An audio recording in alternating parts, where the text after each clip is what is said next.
ইমাম মালিককে বলা হলো, ইমাম মালিক, মদিনায় হাঁটতে নি, তুমি জুতা পায়ে না হেঁটে খালি পায়ে হাঁটো কেন? কেঁদে কেঁদে বলতেন, আহারে এই সোনার মদিনায় আমি কেমনে জুতা পায়ে হাঁটবো, কারণ এই মাটির নিচেই শুয়ে আছেন আমার প্রাণ প্রিয় নবী আমার বন্ধুগণ, সোনার মদিনা, প্রাণের মদিনা, আমার সবচেয়ে প্রাণের চেয়েও প্রিয় রাসূল সেখানে শুয়ে আছেন। আজ থেকে ১৫০০ বছর আগে দাফন হয়েছে, তাকে দাফন করা হয়েছে। সেই নবীর প্রতি সবচাইতে বেশি মোহাব্বত যারা দেখিয়েছেন তারা হলো সাহাবীরা। সাহাবীরাও তার পাশে শুয়ে আছেন। ওই সাহাবীর ভিতরে, ওই সাহাবীদের ভিতরে একজন সাহাবীর কথা মনে হয়ে গেল। দেখেন কি পরিমাণ প্রেম নবীর প্রতি তারা দেখিয়েছেন, ঈমানটা তাদের কত মজবুত ছিল। নতুন দিন গ্রহণ করেছেন, বাপ জন্মের পূর্বে মারা গেছে, চাচার হাতে মানুষ হয়েছেন, কালিমা পড়ে মুসলমান হলেন। চাচা জেনে গেল, চাচা জেনে গিয়ে বলতেছে, ভাতিজা শুনলাম তুমি নাকি কালেমা পড়েছো। এবার ভাতিজা বলছে, চাচা শুনবেন কেন, আমিও চাই আপনি জাহান্নাম থেকে বাঁচেন। আমি কালেমাওয়ালা হয়েছি, আপনি কালেমাওয়ালা হয়ে আপনি দিনের পথে চলে আসেন। এই কথা শোনার সঙ্গে সঙ্গে চাচা খেপে গিয়ে বলছে, ভাতিজা নিজে তো বড় অন্যায় করে ফেলেছ, আবার আমাকে অন্যায় করতে বলো। বাপদাদার ধর্মে আমি চুনকালি মারতে চাই না, তুমি দিনটা ছেড়ে দাও, তুমি ইসলামটা ছেড়ে দাও। ভাতিজা বলছে, চাচা জীবন দিয়ে দেব কিন্তু ঈমান দিতে পারবো না। একটু জোরে বলুন সুবহানাল্লাহ। জীবন দেব, কি দেব না? ঈমান দেব না। চাচা খেপে গিয়ে রেগে গিয়ে থাপ্পড় মেরে জমিনে ফেলে দিল।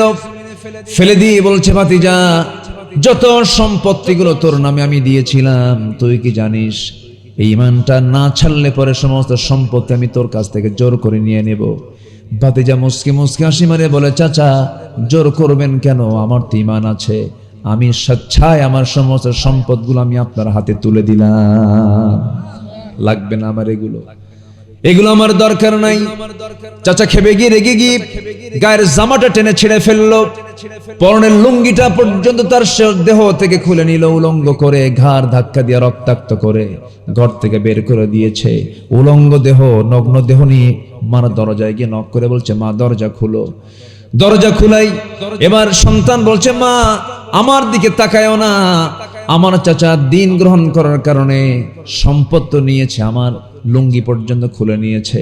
দেখো তো মা, ঘরের মধ্যে কোনো কাপড়, এক টুকরো কাপড় হলো চলবে, আছে নাকি? ঘরের মধ্যে একখণ্ড চাদর পাওয়া গেল, সেই চাদরখানা দিয়ে কোনো মতো তিনি সতর ডাকলেন। এবার বলছেন, মা আমি আর কোথাও থাকবো না, আমার কোথাও ভালো লাগে না, আমার সবচাইতে প্রিয় দরবার হলো আমার প্রাণ প্রিয় নবীর দরবার মদিনা। জোরে কোন সুবহানাল্লাহ। চললাম মদিনার দিকে, মা দোয়া করো। মক্কা এবং মদিনার ঠিক মাঝখানে তার বাড়ি। আস্তে আস্তে রওনা করবেন, কিন্তু প্রচন্ড ঠান্ডার সময়। ওই আরবে বছরে 2 থেকে 3 মাস, 1 মাস ও 2 মাস হয়, প্রচন্ড ঠান্ডা থাকে, হাড় কাঁপানো শীত থাকে। ওই সময় শীতকাল চলে, ওই শীতের ভিতরে এই সাহাবী নগ্ন দেহ নিয়া, গায়ে কোনো কাপড় চোপড় নাই, শুধু একখণ্ড কাপড় দিয়ে তিনি সতরটা রেখেছেন। কোন মতো রওনা দিয়ে পায়ে হেঁটে হেঁটে মদিনা পর্যন্ত চলে আসলেন। নবীর দরজা এসে নক করলেন, দরজা খুলে গেল। রাসূল দেখলেন হাত পা কাঁপতেছে, কিচ্ছু জিজ্ঞাসা করলেন না। ভিতরে ঢুকলেন, সুন্দর 2টা জুব্বা, তার ব্যবহৃত সবচেয়ে উত্তম জুব্বা, 2টা উত্তম কাপড়, 2টা তার জন্য বরাদ্দ করলেন। বাইরে এসে বলছেন, ও আল্লাহর গোলাম, ঠান্ডায় কাঁপতেছো, আমার জুব্বাটা তুমি তোমার গায়ে দাও। জুব্বা গায়ে দিলেন সাহাবী। রাসূল বলছেন, কি হয়েছে? সব তিনি খুলে বললেন। রাসূল বলেছেন, ও আমার সাহাবী আব্দুল্লাহ, তোমার চাচা তোমাকে উলঙ্গ করে দিয়েছে, বস্ত্রহীন করেছে, আর বিশ্বনবী তার জুব্বা মোবারক তোমাকে দান করে দিয়েছে। জোরে কোন সুবহানাল্লাহ। ও আমার আব্দুল্লাহ, তুমি কি চাও বলো? তিনি বলছেন, হুজুর আপনি আমার জন্য একটু দোয়া করুন, আপনি দোয়া করলেই হয়ে যাবে। আমার নবীজি হাত উঁচু করে দোয়া করছেন, আল্লাহ এই আব্দুল্লাহর দিন গ্রহণ করতে যে পরিমাণ কষ্ট করতে হয়েছে, আল্লাহ আমার আব্দুল্লাহর জান মালকে তুমি আল্লাহ কাফের বেঈমানদের জন্য হারাম করে দাও। এই কথা শোনার সঙ্গে সঙ্গে সাহাবীর মনটা খারাপ হয়ে গেল। সাহাবী কাঁদতে কাঁদতে বলছেন, ইয়া রাসূলুল্লাহ, আমার গোটা জীবনের চাওয়া হলো আমি যেন শহীদ হয়ে আল্লাহর দরবারে হাজির হতে পারি। আপনি কাফের বেঈমানদের জন্য আমার জানমালকে হারাম করে দিলেন, এই দোয়া করলেন, মানে কাফেররা আমাকে মারতে পারবে না, আমি শহীদ হতে পারবো না। রাসূলকে দেখে বলছেন, সাহাবী রে, ওয়া ইম্মা তাআলা ফিরাশিহি, তোমার মউতটা যদি বিছানা হয়ে থাকে আল্লাহ রাব্বুল আলামিন তোমাকে শহীদের দরজা দিয়ে দিবেন। জোরে কান সুবহানাল্লাহ।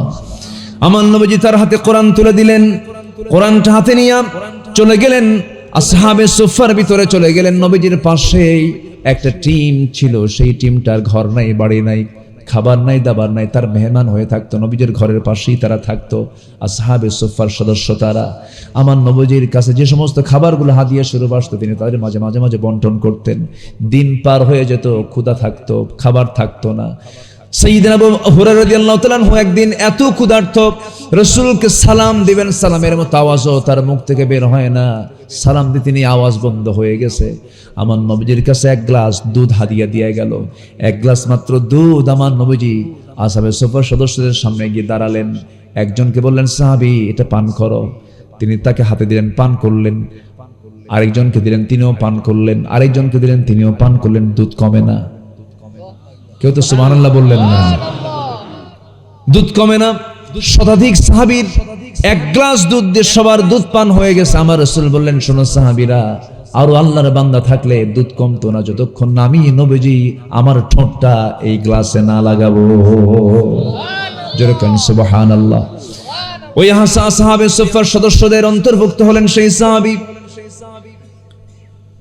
কোরআন তেলাওয়াত করেন, চিৎকার করে করে কোরআন তেলাওয়াত করেন, চোখের পানি দিয়ে কোরআন ভিজে যাচ্ছে। সাহাবীদের কষ্ট হয়, এত উচ্চস্বরে কোরআন তেলাওয়াত করে। কয়েকজন সাহাবী এসে বলছেন, হুজুর এই আব্দুল্লাহ নতুন একজন সাহাবী আসছে, এত জোরে কোরআন পড়ে আমাদের ডিস্টার্ব হয়। রাসূল বলছেন, সাহাবীরা রে, দয়া করে তোমরা আব্দুল্লাহর বিরুদ্ধে কোনো রিপোর্ট করতে এসো না, তোমরা আব্দুল্লাহর বিরুদ্ধে কোনো কথা বলতে এসো না। এই আব্দুল্লাহ ঈমানটাকে টিকে রাখতে গিয়া ঘর ছেড়েছে, বাড়ি ছেড়েছে, দৌলত ছেড়েছে, সম্পদ ছেড়েছে, দুনিয়া বিক্রি করে ঈমানটা সে কিনে নিয়েছে। বাধা দিও না, ওকে কোরআন জোরে জোরে কোরআন পড়তে দাও। যুদ্ধে গেলেন, আমার রাসূল বললেন, আব্দুল্লাহ চলো, তুমিও চলো, যুদ্ধে যাই। একসঙ্গে নিয়ে গেলেন। অভিযান শেষ হলো, ফেরত আসতেছেন। ফেরত আসার পথে হঠাৎ করে আমার নবীর কানে সংবাদ আসলো, হুজুর আপনার সেই প্রিয় সাহাবে আব্দুল্লাহ খুব অসুস্থ। আমার নবীজি একটু মানে অবাক হয়ে গেলেন, আর বললেন, দেখো তো আমার আব্দুল্লাহর জন্য খুব উত্তম নার্সিং করো, তোমরা সেবা করো। সাহাবীরা খুব চেষ্টা করলেন। 3 দিন পর নবীর কাছে সংবাদ চলে এলো, হুজুর নিষ্ফল চেষ্টা হলো না, আব্দুল্লাহ দুনিয়া থেকে বিদায় হয়ে গেছে। আমার নবীজি কেঁদে ফেললেন, বলছেন, সাহাবীরা শোনো, আমার আব্দুল্লাহর জানাজার আয়োজন করো, জানাজার নামাজটা কেউ পড়াবে না, আমি রাসূল তার ইমাম হয়ে যাব। জানাজায় দাঁড়ায় গেছেন মুজাহিদরা, সব মুজাহিদ সাহাবী। আমার নবীজি সামনে লাশ, রাসূল জানাজা পড়ান শেষ করলেন, নামাজ জানাজা পড়ায় শেষ করে রাসূল বলছেন, সাহাবীরা রে, আমার আব্দুল্লাহর কাফন দাফনের জন্য তোমরা কবরটা কোথায় খনন করেছো? হুজুর ওই যে 2 পাহাড়ের চিপায়, 2 পাহাড়ের মাঝখানে। রাসূল বলছেন, আমাকে তোমরা সেই কবরের সামনে নিয়ে যাও। রাসূল কবরের সামনে গিয়ে দাঁড়ালেন, কেঁদে কেঁদে নবীজির দাড়িগুলো ভিজে যাচ্ছিল। আমার নবীজি কাঁদতেছিলেন আর বলছেন, সাহাবীরা রে, আমার আব্দুল্লাহর কবরে আমি আজকে কাউকে নামতে দেব না, আমি রাসূল নিজে কবরে নামবো। এই কথা বলে রাসূল নিজে কবরের মাটিতে নামলেন। নামে হাতটা আগায় দিলেন আর বলছেন, আবু বকর কোথায়? হুজুর এই যে আমি, আমার ডানে নামো। ওমর তুমি কোথায়? আমার বামে নামো। কয়জন নামলেন বলেন? কয়জন বলেন? এই 3 জন তো সাধারণ মানুষ। আহা, কবরবাসীর কি ভাগ্য! 3 জন বিখ্যাত মানুষ কবরের ভিতরে নেমেছেন। আমার নবীজি 2টা হাত আগায় দিলেন, বলছেন, সাহাবীরা, আমার কলিজার টুকরা সাহাবী আব্দুল্লাহর লাশটা আমার হাতে তুলে দাও। নবীজি লাশটা ধরলেন, বলছেন, আবু বকর মাথা ধরো, ওমর পাটা ধরো। কবরে শয়া দিলেন। কবরে শয়া দিয়া বুকের উপরে হাত রেখে আকাশের দিকে তাকায় বলছে, আকাশের মালিক আল্লাহ, এই মুহূর্ত পর্যন্ত আমি আব্দুল্লাহর উপর, আমি বিশ্বনবীর রাজি আছি, সন্তুষ্ট আছি, আমি খুব খুশি। আল্লাহ তুমি খুশি হয়ে যাও, আল্লাহ তুমি মাফ করে দাও, আমার আব্দুল্লাহর কবরকে জান্নাতের টুকরা বানায় দাও। এমন করে আমার নবী যখন দোয়া করেন, পাশে দাঁড়িয়ে থাকে এক সাহাবী সাদ ইবনে আবি ওয়াক্কাস রাদিয়াল্লাহু তাআলা আনহু, চিৎকার মেরে মেরে বলছেন, আরে আমার পোড়া কপাল, আজকে আমি জীবিত সাদ না হয়ে যদি ওই কবরের বাসিন্দা হতাম, আমার জীবন ধন্য হয়ে যেত রে। আমার ভাইরা, জীবনটাকে সুন্দর করে সোনালী বানায় ফেলবো, গোছানো বানায় ফেলবো। এলোমেলো জীবনের কোনো মূল্য নাই। সাজানো গোছানো জীবন তখনই হবে যখন বান্দা ঈমান আর নেক আমল করবে। জোরে বলে সুবহানাল্লাহ। সফল হওয়ার জন্য শর্ত কয়টা বলেন? 9টা। বলেছি কয়টা? 1 নাম্বার, আসতে পেরেছি, জান্নাতের টুকরায় বসতে পেরেছি। তৌফিক দিয়েছেন কে? তৌফিক দিয়েছেন কে? চিৎকার মেরে বলছে আল্লাহুম্মা ইন্নী আসআলুকা আল হুদা ওয়াত তুকা ওয়াল আফাফা ওয়াল গিনা। সবাই বলি আল্লাহুম্মা আইন্নি আলা যিকরিকা ওয়া শুকরিকা ওয়া হুসনি ইবাদাতিকা। আমরা আল্লাহ তাআলার শুকর আদায় করলাম। গতকালকে আমার প্রোগ্রাম ছিল হলো বেশি দূরে না, রাজশাহী তানোরে। খুব বেশি দূরে ছিল? ভালোই দূরে ছিল। সেখান থেকে আসতেছিলাম। আমার ভাইজান বহু আগে, অনেক সুন্দর স্বাস্থ্য, আমার গায়ে তো কিচ্ছু নাই। এই সারা জীবন এরকমই থাকলাম। একটু ঘষা দিছে আসার সময়, দেখি তো একটু বাড়ে যদি। তো আমাকে অনেক আগে বলেছিলেন আসার জন্য, আসছি আজকে। আমার দিলটা ভরে গেছে যে এত রাতে আপনারা এখনো বসে আছেন কোরআনের টানে, জান্নাতের বাগানে। আলহামদুলিল্লাহ। সম্মানিত ভাইরা, আমরা 1টি বছর অতিক্রম করেছি। 1 বছর ক্রস করে প্রায় আরো 3টি মাস 4টি মাস চলছে। এই 1 বছর আগেও কোরআন শোনার কিন্তু অনুকূল পরিবেশ বাংলাদেশে ছিল না। ছিল না। থানাতে যাওয়া লাগতো, এখন থানায় নিজে ফোন দিয়ে বলে কিছু লাগবে কি? আল্লাহু আকবার। কত টেনশন কমিটি, জুতার তলা ক্ষয় হয়ে যেত, মাহফিল হতো না, অনুমতি হতো না। এই সাতক্ষীরাতে আমাকে কতবার যে ধরছে হিসাব নাই। সাতক্ষীরা সদরের কোথায় যেন একটা প্রোগ্রাম ছিল, ভারু খালি, কই খালি কই, ওর তো ভরাটি তো। তারপরে দেবহাটায়, বোধহাটা, এরকম বিভিন্ন জায়গায়, এরকম গোটা দেশেই তারা অনেক ষড়যন্ত্র করেছিল, টিকতে পারেনি, টিকতে পারবেও না। বাতিল মিথ্যা কখনো টিকসই হতে পারে। হকের বিজয় কে দিবেন? ইসলামটা কার? এর বিরোধিতা করে লাভ নাই তো। আমি আপনি মরে যাব, কিন্তু ইসলাম ঠিকই বিজয়ী হয়ে যাবে। ইসলাম পরাজিত হওয়ার জন্য আসে নাই তো। ইসলামটা কার? আল্লাহ। কিন্তু বিষয় হলো আমরা মুসলমান। আমরা কি বলুন তো?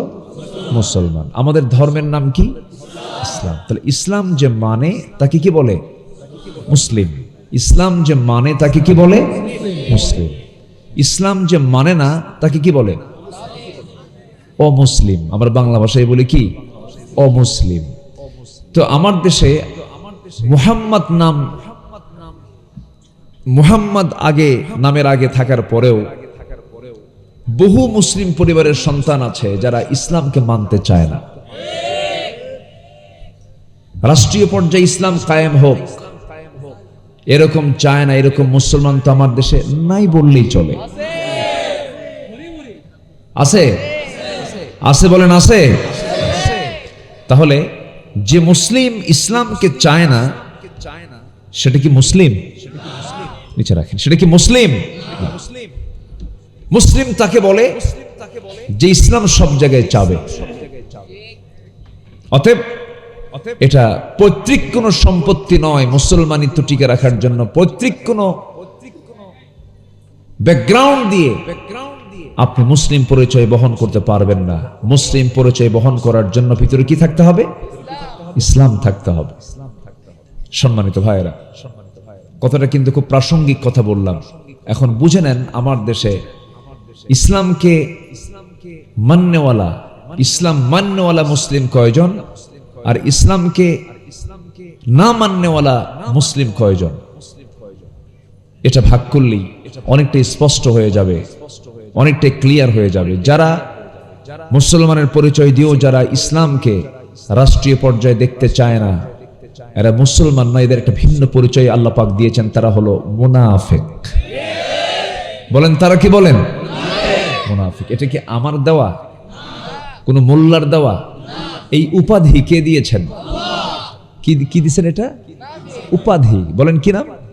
উপাধি মুনাফিক। তাহলে মুনাফিক উপাধিটা এটা আমার দেওয়া নয়, আপনার দেওয়া নয়।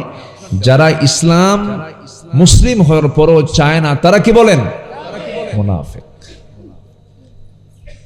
আল্লাহ রাব্বুল আলামিন বলেন, وَمَن لَّمْ يَحْكُمْ بِمَا أَنزَلَ اللَّهُ فَأُولَٰئِكَ هُمُ الْكَافِرُونَ فَأُولَٰئِكَ هُمُ الْفَاسِقُونَ فَأُولَٰئِكَ هُمُ الظَّالِمُونَ। শুধু মুনাফিক বলেন নাই, তাদেরকে কাফেরও বলেছেন, তাদেরকে জালিমও বলেছেন, তাদেরকে ফাসিকও বলেছেন। আমার বন্ধুগণ, তাহলে আমি মুসলিম, আমার দায়িত্ব হলো ইসলামকে আমার মতো করে মানা, না আল্লাহর মতো করে মানা। কার মতো করে? নিজের মতো না আল্লাহর মতো? আল্লাহর মতো ইসলাম মানতে হবে। আল্লাহ যেভাবে মানতে বলেছেন, ইফরাত তাফরিত চলবে না। খাটো লম্বা করার কোনো সুযোগ ইসলামে নাই। নামাজে মানলাম, সমাজে মানলাম না, তারপরে রোজায় মানলাম, ব্যবসায় মানলাম না, আবার কি বলে দান সদকায় মানলাম, যাকাতে মানলাম না। এরকম পাবলিক বুঝি নাই? আসতে বলবেন না, আছে না নাই? আচ্ছা, বড় জটিল, এত সহজ নয়।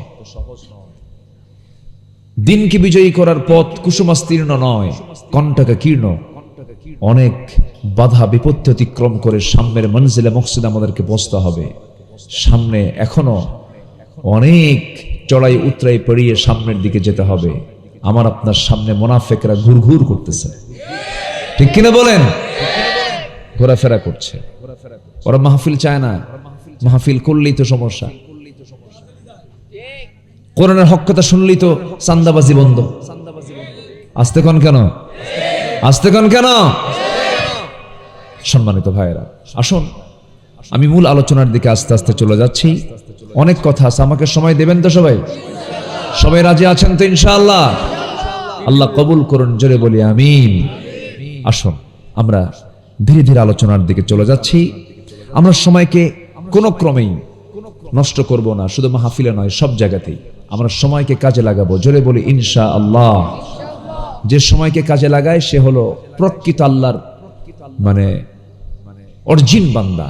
যে ব্যক্তি সময়কে নষ্ট করে, ওর চাইতে বড় গুনাহগার পৃথিবীতে আর হতে পারে না। ইমানদার কখনো সময়কে নষ্ট করতে পারে না, কারণ এই পৃথিবীতে সবচেয়ে মূল্যবান জিনিস হচ্ছে সময়, টাইম। টাইমকে নষ্ট করা যাবে না। কিভাবে আপনি কাজে লাগাবেন? আল্লাহ রাব্বুল আলামিন বলেন, হুয়াল্লাযী খালাকাল মাউতা ওয়াল হায়াতা লিয়াবলুয়াকুম আইয়ুকুম আহসানু আমালান ওয়া হুয়াল আজিজুল গফুর। জোরে বলুন আল্লাহু আকবার। তিনি সেই মহান সত্তা যিনি মৃত্যু এবং জীবন সৃষ্টি করেছেন, যেন তিনি বুঝে নিতে পারেন তোমাদের ভেতরে কোন কোন বান্দাগুলো নেক আমল করে যেতে পারে। নেক আমল করার জন্য দুনিয়াতে এসেছি আমরা। এই জন্য আমরা কোনো কাজ করতে গেলে আমরা যেমন লস চাই না, লাভ চাই। আল্লাহ রাব্বুল আলামিন বান্দাকে বলছেন, বান্দা এমন কিছু কাজ আমি তোমাকে শেখায় দেব, যে কাজগুলো করলে তোমার কখনো লস হবে না, লাভবান হয়ে যাবে। তবে হ্যাঁ, সফলতার জন্য, সেই লাভের জন্য কিছু শর্ত আছে। সেই শর্ত যদি পূরণ করতে পারি, মহান রব্বুল আলামিন বলেন, আমি তোমাকে মহা সাফল্য দান করে আমি তোমাকে জান্নাত নামক নিয়ামত বুঝাইয়া দেব। জোরে বলে সুবহানাল্লাহ। সেই সফলতার শর্তগুলো কি আমরা কি শুনতে রাজি আছি ভাই? মোটামুটি 9টা শর্ত আছে। কয়টা শর্ত আছে বলেন তো? 9টা শর্ত। গোটা কোরআন থেকে একটু খুঁজে খুঁজে আমি বের করেছি। ঘটনা কি হলো? ও এগুলো ফাটতেছে, এগুলো ফাটার জন্যই রাখছে। মাঝে মাঝে ফাটবে, হুজুর থামবে।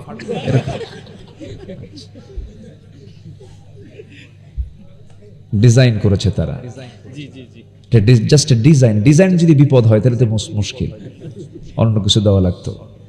আর যেন না ফাটে দোয়া করে নাকি? না, ওই যে একটু ডিস্টার্ব হয়, এটা শব্দ, এটা শব্দ। তো সাইয়েদনা ওমর ফারুক রাদিয়াল্লাহু তাআলা আনহু রাতের আধারে খালি পায়ে হাঁটতেন। বলা হলো, আপনি খালি পায়ে হাঁটেন কেন? উনি বললেন যে এই যে রাস্তার যে পাথরগুলো আছে আর আমার জুতার যে খড়ম, জুতার সাথে পাথরের আঘাত লাগলে কি হবে? শব্দ হবে। এই শব্দে আমি রাস্তায় হাঁটবো, আর আমার নাগরিকরা যদি ঘুম ভেঙে যায় কিয়ামতের দিন কি জবাব দেবে? এই জন্য আমি ওমর খালি পায়ে হাঁটি, জনগণের জন্য ঘুমের কষ্ট না হয়। তাহলে ফাটাফাটি রাখা যাবে? রাখা যাবে না। শব্দ দূষণ। আমার দিকে তাকান। কষ্ট পাচ্ছেন নাকি আপনারা? আল্লাহ কবুল করুন, জোরে বলি আমিন। আমরা সফল হতে চাই। কার পরামর্শ নেব আমরা?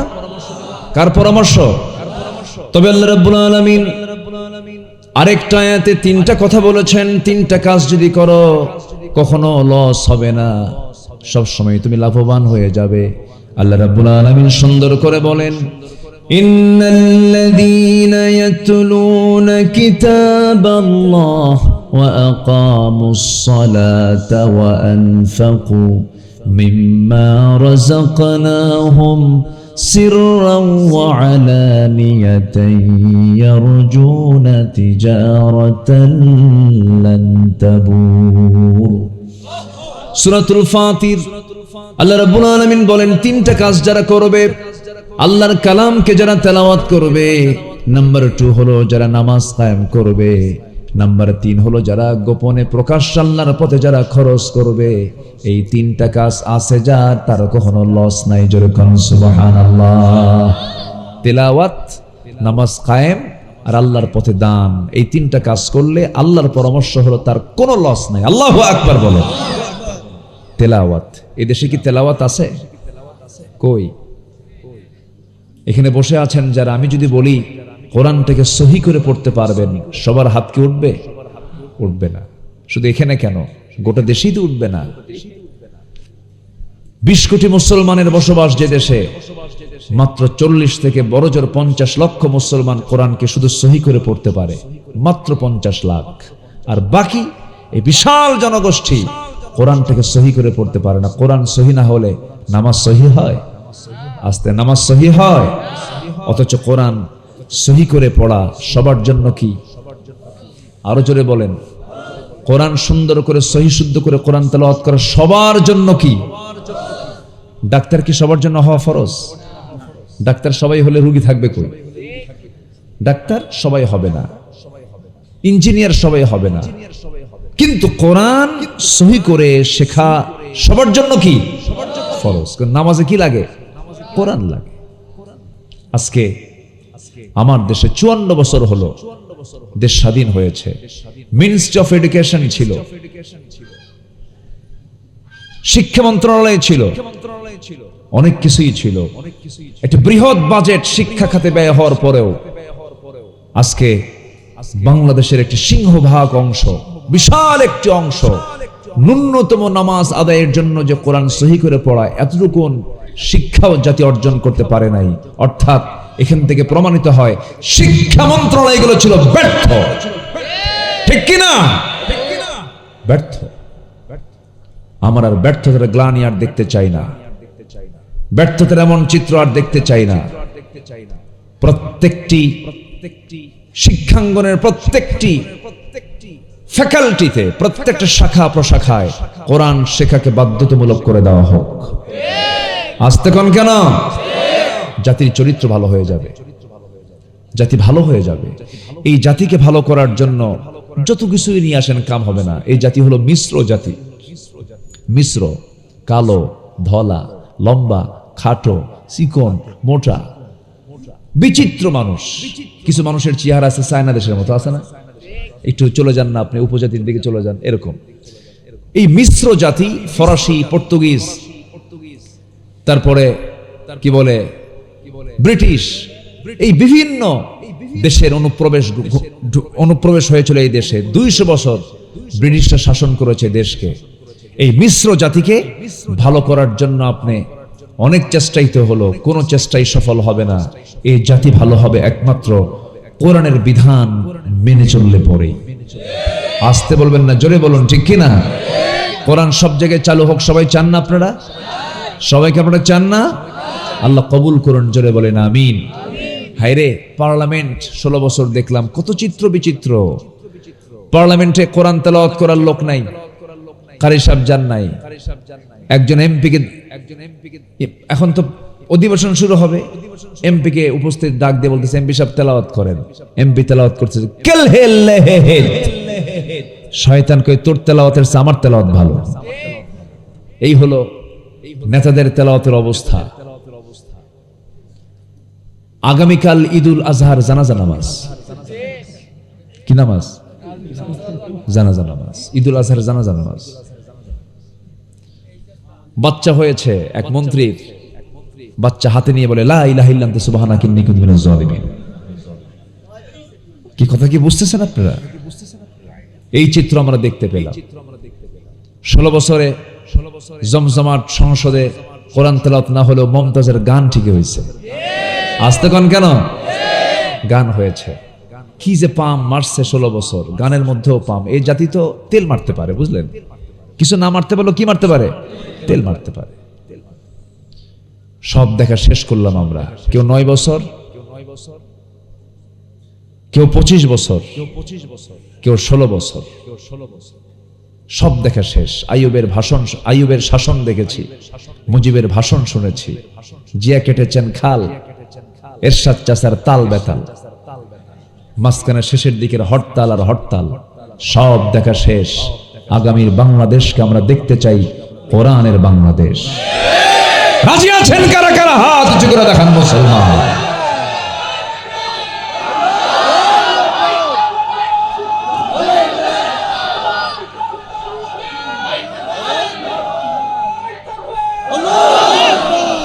আল্লাহ কবুল করুন, জোরে বলি আমিন।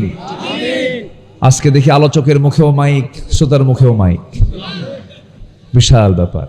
মাশাআল্লাহ, আল্লাহ কবুল করুন। এটা সাতক্ষীরাতেই সম্ভব। খুব ভালো আপনারা। আমরা কি সফল হতে চাই? তো নাকি সফল হতে চাই? 9টা শর্ত। কয়টা শর্ত? 9টা। একটাও কি কইছি? একটাও বলিনি, কেবল শুরু। নুরু শুরু। আলহামদুলিল্লাহ। কোরআন তো দরিয়া, অনেক বড় আলোচনা কোরআনের। তলাহীন একটা সাগর, যার কোনো তলা নাই। যেরকম সুবহানাল্লাহ, বিশাল একটা কিতাব এটা। আল্লাহ রাব্বুল আলামিন বলেন, সফল যদি হতে চাও, যেখান থেকে তেলাওয়াত দিয়ে শুরু করেছে মহান রাব্বুল আলামিন বলেন, ইন্নাল্লাযীনা আমানু ওয়া আমিলুস সালিহাতি লাহুম জান্নাতুন তাজরি মিন তাহতিহাল আনহার যালিকাল ফাওজুল কাবীর। জোরে বলুন আল্লাহু আকবার। 1 নম্বর হলো, নিঃসন্দেহে যারা ঈমান আনবে এবং নেক আমল করবে তাদের জন্য আমি আল্লাহ রাব্বুল আলামিন স্থায়ী জান্নাত রেখে দিয়েছি। এমন পার্মানেন্ট জান্নাত যার নিচ দিয়ে নহর প্রবাহিত। 4টা নহর থাকবে জান্নাতে। কয়টা নহর বলেন? 4টা নহর থাকবে। দুধের নহর থাকবে, মধুর নহর থাকবে, শরাবের নহর থাকবে, পানির নহর থাকবে। হয়তো মনে মনে বলছেন, হুজুর শরাব, কোন ধরনের ড্রিঙ্কস থাকবে সেখানে? পচা মদ থাকবে না, যা খায়া লিভার নষ্ট হবে, চোখ লাল হয়ে যাবে, বেহুশ হয়ে যাবে, এমন কোনো মাদক সেখানে থাকবে না। এমন শরাব সেখানে থাকবে, যে শরাব, যে জুস, যে লিকুইড পান করলে পরে, যে ড্রিঙ্কস পান করলে পরে ওই জান্নাতে যুবকের যৌবন ডাবল দ্বিগুণ হয়ে যাবে। জোরে বলি সুবহানাল্লাহ। দুনিয়ার খাবার খেলে মানুষ বুড়া হয়ে যায়, শিশু ধীরে ধীরে কিশোর হয়ে যায়, যুবক ধীরে ধীরে বয়সের দিকে চলে যায়। কিন্তু জান্নাতের খাবারটা এমন একটা খাবার, যে জান্নাতের খাবার খাবে ওই মানুষ কোনোদিন আর একটা বারের জন্য বুড়া হবে না। জোরে বলি সুবহানাল্লাহ। জান্নাতে কেউ বুড়া হবে? জান্নাতে বুড়া হওয়ার কোনো সুযোগ নাই।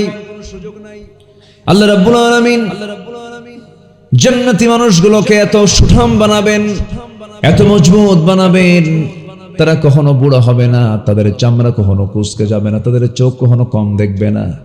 জান্নাতের মধ্যে কোনো ঘুম থাকবে না, কারণ ঘুম হলো লস। ঘুমটা কি বলেন? লস। আমরা যখন মরে যাই, আমরা যখন ঘুমাতে যখন তখন কি আমরা কি করি? আল্লাহ মরতে গেলাম, দোয়া আছে না? আল্লাহ বিসমিকা কি আমুতু, মানে কি মৌত থেকে তামুত, আল্লাহ মরতে গেলাম, আবার তুমি আমার জিন্দা কইরো। আল্লাহ বিসমিকা আমুতু ওয়া আহইয়া, তোমার নামে আবার জীবিত হতে চাই, আল্লাহ মরতে গেলাম। তো জান্নাতে গিয়েও যদি মরতে যান তাহলে লাভ কি? দুনিয়ার জিন্দেগির 70 বছর হিসাব করেন, ঘুমের চিন্তা করলে পরে শিশুকাল, বাল্যকাল, এগুলো সব মিলে দেখা যায় কাজ বেশি না ঘুম বেশি? বলেন বলেন বলেন বলেন। ঘুম বেশি। ঘুমটাই তো হলো দুনিয়াতে আমাদের বেশি হয়ে গেছে। কিন্তু আল্লাহ রাব্বুল আলামিন বলছেন, বান্দারে জান্নাতের মধ্যে কোনো ঘুম নাই, আবার জাহান্নামেও কোনো ঘুম নাই। সুম্মা লা ইয়ামুতু ফিহা ওয়া লা ইয়াহইয়া। জান্নাতেও কোনো ঘুম থাকবে না, আবার সে জান্নাতে আবার তাজাও থাকতে পারবে না, এমন মায়ের সেখানে হবে। এখানে যেমন রিমান্ড, জাহান্নামের মধ্যে রিমান্ড আছে না নাই বলেন? জাহান্নামের রিমান্ডের যে ফেরেশতা থাকবে, সেই ফেরেশতার চোখ নাই, কান নাই, চোখ নাই, কানও নাই, চোখ নাই, কানও নাই। চোখে দেখলে পরে দয়া হবে, এই জন্য চোখ রাখবেন না। কান নাই, আবার চিৎকার করলে পরে কানে শুনবেও না। কানা, চোখেও দেখে না, কানেও শোনে না, এমন প্রশাসন সেই জায়গায় দাঁড়িয়ে যাবে তাকে শাস্তি দেবার জন্য। মায়ের হবে, চোখে দেখবে না, কানলেও শুনবে না, শুধু মায়ের উপর মায়ের সেখানে হবে। এত শাস্তি হবে, চামড়া গুলো গলে গলে যাবে, জাহান্নামের আগুন দিয়া পুড়ে পুড়ে যাবে। আল্লাহ বলছেন, সুম্মা বাদদাল্লাহুম জুলুদান, চামড়াটাকে আমি আবার চেঞ্জ করব, যেন তোর কষ্ট যেন কম না হয়। আমার বন্ধুগণ, আল্লাহ যেমন আমরা রহমান জানি, রহিম জানি, আমার আল্লাহ আবার কাহার, কাহার তিনি, জব্বার তিনি, কঠিন তিনি। জাহান্নামটা এত ভয়ঙ্কর, জাহান্নামটা এত ডেঞ্জারাস জায়গা, যা সহ্য করার কোনো ক্ষমতা আমাদের নাই।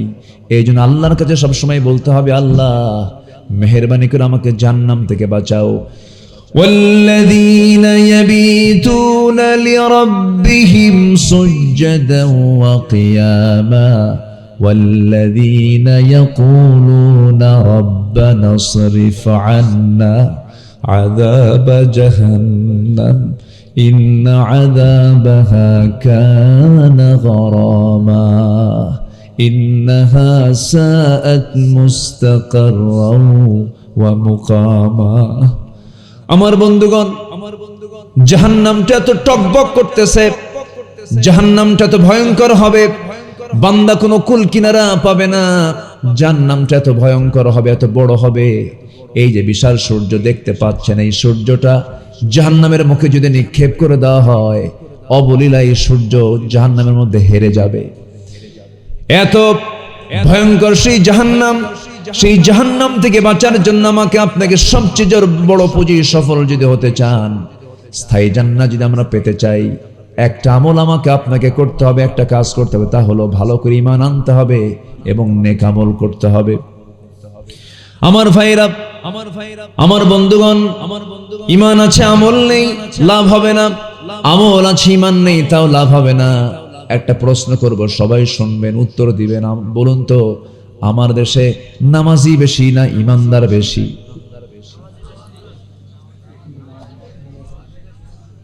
ভালো করে বলেন, নামাজি বেশি না ঈমানদার বেশি? নামাজ না পড়ে ঈমান আছে বলে, এরকম বলে? নামাজ না পড়ে ঈমান আছে আমার। এখন বলেন, নামাজি বেশি না ঈমানদার বেশি? ঠিক আছে না? ঈমানদার বেশি। নামাজ নাই কিন্তু ঈমান আছে, এবং চাপাও খুব শক্ত, এত শক্ত চাপা, চাপার উপরে ট্রাকের চাকা পড়লেও চাপা ভাঙ্গে না, এত শক্ত চাপা, নামাজ পড়ে না, কিন্তু হিম্মত দিয়ে বলে আমি মুসলমান। অথচ আমার নবীজি বললেন আল ফারকু বাইনাল মুমিন ওয়াল কাফির তারকুস সালাহ, মুমিন এবং কাফিরের মাঝে পার্থক্য সৃষ্টিকারী হলো নামাজ। নামাজ পড়বে মুমিন, নামাজ না পড়বে সে কাফির। আল ফারকু বাইনাল মুমিন ওয়াল কাফির তারকুস সালাহ, মান তারাকা সালাতান মুতাআম্মিদান ফাকাদ কাফার, যে ব্যক্তি ইচ্ছাকৃত এক ওয়াক্ত নামাজ ছাড়লো সে যেন কুফরি করলো। আমার বন্ধুগণ, আমার আল্লাহ সবচেয়ে বেশি ক্ষেপে যান, সবচেয়ে বেশি রেগে যান বান্দা যখন কি করে বলেন, নামাজ ছেড়ে দেয়। জাহান্নামে যাওয়ার এক নাম্বার কারণ কি বলেন? জোরে নামাজ, এক নাম্বার কারণ কি বলেন? নামাজ। তাহলে আমার দেশে এখন সবচেয়ে বড় অপরাধ হচ্ছে কি বলেন? বলেন কি ছেড়ে দেওয়া? নামাজ ছেড়ে দেওয়া। তাহলে এই দেশের এখন যত অপরাধ আছে আল্লাহর দৃষ্টিতে আখিরাতের জন্য বাংলাদেশে ধরুন আজকে যত অপরাধ হয়েছে, সবচেয়ে বড় অপরাধ হলো কি অপরাধ বলেন? নামাজ ছেড়ে দেওয়া। আচ্ছা বলেন তো, নামাজ ছেড়ে দেওয়ার মতো এত বড় অপরাধকে নিয়ে সব দল কি চিন্তা করে? সব দল কি চিন্তা করে? কিন্তু কিছু দল আছে চিন্তা করে, আছে কিনা বলেন? আছে কিনা বলেন? সেটা কি অন ইসলামী দল না ইসলামী দল? অন ইসলামী দল না ইসলামী দল? আপনি কেমন মুসলিম, আপনি ইসলামী দল করেন না, আপনার মুসলমানিত্ব থাকতে পারে না। সোজা কথা। তাহলে আমার দেশে এমন কিছু দল আছে যে দল এত বড় একটা অপরাধ, নামাজ নিয়ে তাদের কোনো চিন্তা নাই, জনসভার ডাক দেয়, নেতা হাজির হয়ে যায়, শত শত নেতা মঞ্চে দাঁড়ানো বক্তৃতা দিচ্ছে, লক্ষ লক্ষ কর্মী জনসভায় হাজির হয়ে গেছে, বিশাল বড় মাঠ ভরে গেছে। জোহরের আজান হয়ে গেল, নামাজের খবর নাই। আসরের আজান হয়ে গেল, নামাজের খবর নাই। তাদের দলীয় যে কর্মসূচি, যে কার্যসূচির ভিতরে নামাজের কোনো এজেন্ডা নাই। 20 মিনিটের জন্য নামাজের বিরতি এমন কোনো কথাও নাই। যে দল করতে গেলে দলের নেতার নামাজের খবর থাকে না, নামাজের কোনো কর্মসূচিও থাকে না, সেই দলের নেতৃত্বকে মানা যাবে না। আর সেই সমস্ত বেনামাজি নেতৃত্বের মুখে আমরা জুতা মারি, থুতু মারি। দরকার নাই, খামাখা জাহান্নাম যাবো কেন? ওই দল করে জাহান্নাম যাওয়ার দরকার আছে? আস্তে জাহান্নাম যাওয়ার দরকার আছে? রাগ করতেছেন মনে হয় আপনারা। হুজুর এগুলো কি কন? এগুলো তো শুনতে আসি নাই, এগুলোই শুনতে হবে। জাহান্নাম থেকে বাঁচতে হবে ভাই। সবচেয়ে বড় চ্যালেঞ্জ হলো জাহান্নাম থেকে বাঁচা। জাহান্নাম থেকে বাঁচা মানে আপনি সফল। ফামান যুহজিহা আনিন নার ওয়া উদখিলাল জান্নাহ ফাকাদ ফাজ। জাহান্নাম থেকে বেঁচে যে জান্নাতে ঢুকলো সেই তো সফল। আল্লাহু আকবার বলেন। এজন্য জান্নাতে আমাকে ঢুকতেই হবে, জান্নাতে আমাকে প্রবেশ করতেই হবে। সবাই কি জান্নাতে যেতে রাজি আছেন? সবাই কি জান্নাতে যেতে রাজি আছেন? জাহান্নাম থেকে বাঁচার জন্য যে কাজগুলো তা করতে হবে। জাহান্নাম থেকে বাঁচার জন্য এক নাম্বার কাজ হলো, বলুন কি? বলুন বলুন বলুন বলুন। সবাই কি নামাজ 5 ওয়াক্ত পড়তে রাজি আছেন তো ইনশাআল্লাহ? যার বউ নামাজ পড়ে না কি করবেন বলেন? কি কইলো? হায় হায়, এই তো অ্যাকশন, এই তো কঠিন অবস্থা। মারবেন বউরে? একটু দাওয়াত দেন, একটু বুঝাবেন যে তুমি নামাজ পড়ো, আমিও নামাজ পড়ি, একটু দাওয়াত দেন। আগে পিটবেন, এটা কেমন কথা? আগে মারা যাবে না তো? আগে কেন? পরেও মারা যাবে না। হয়তো ভাববেন যে হুজুর তো আবার পরে মারতে কইছে, মারবো। আগেও না, পরেও না। বউকে মারবেন কেন? সন্তানগুলোর সামনে বউকে মারবেন, সন্তান আপনাকে ভালো বলবে? আস্তে ভালো বলবে? বলেন তো, ভালো বলবে না। এটা খুব ছোট কাজ। মেরে আপনি মানুষকে ভালো করতে পারবেন না, তো আদর করে ভালো করতে পারবেন। সুবহানাল্লাহ বলবেন না? একটু আদর দেন। মানুষ তো আদর চায়, মানুষ ভালোবাসা চায়, মহব্বত চায়। অন্যের বউ না, কিন্তু নিজের বউ, এটার জন্য মনে থাকে। আবার একটু কান লাগান। তাহলে বউ নামাজ পড়ে না বলবেন, রাজি আছেন তো সবাই? ছেলে স্কুলে যায় কি যায় না, এটা আগে না নামাজ পড়ে না কোনটা আগে বলেন? আগে কোন খবর নেবেন? স্কুলে যাওয়ার, মাদ্রাসায় যাওয়ার, না নামাজের? কিসের খবর আগে? নামাজ দিয়ে সাজান সবকিছু, দেখবেন সব ঠিক হয়ে গেছে। ফজরের মুসল্লি নাই, ফজরে মুসল্লি পাওয়া যায় না, মসজিদ পাকা পাকা, শীতাতপ নিয়ন্ত্রিত, টাইলস বানানো, চকচকা মসজিদ, আজানো সুমধুর, মুসল্লি নাই। মুসল্লি 3 জন, ইমাম, মুয়াজ্জিন, খাদেম। যদি এদের চাকরি না থাকতো এই 3টাও থাকতো না। বাস্তব বলছি, বাস্তব বলছি আমি। জীবনযাত্রা, মানুষের লাইফ স্টাইল তো চেঞ্জ হয়ে গেছে। মানুষ ঘুমাতে যায় রাত 3টার দিকে। বলেন ঘুমাতে যায় কটার দিকে? বলেন। আচ্ছা, ছাগল আগে ঘুমায় না কুত্তা আগে ঘুমায়?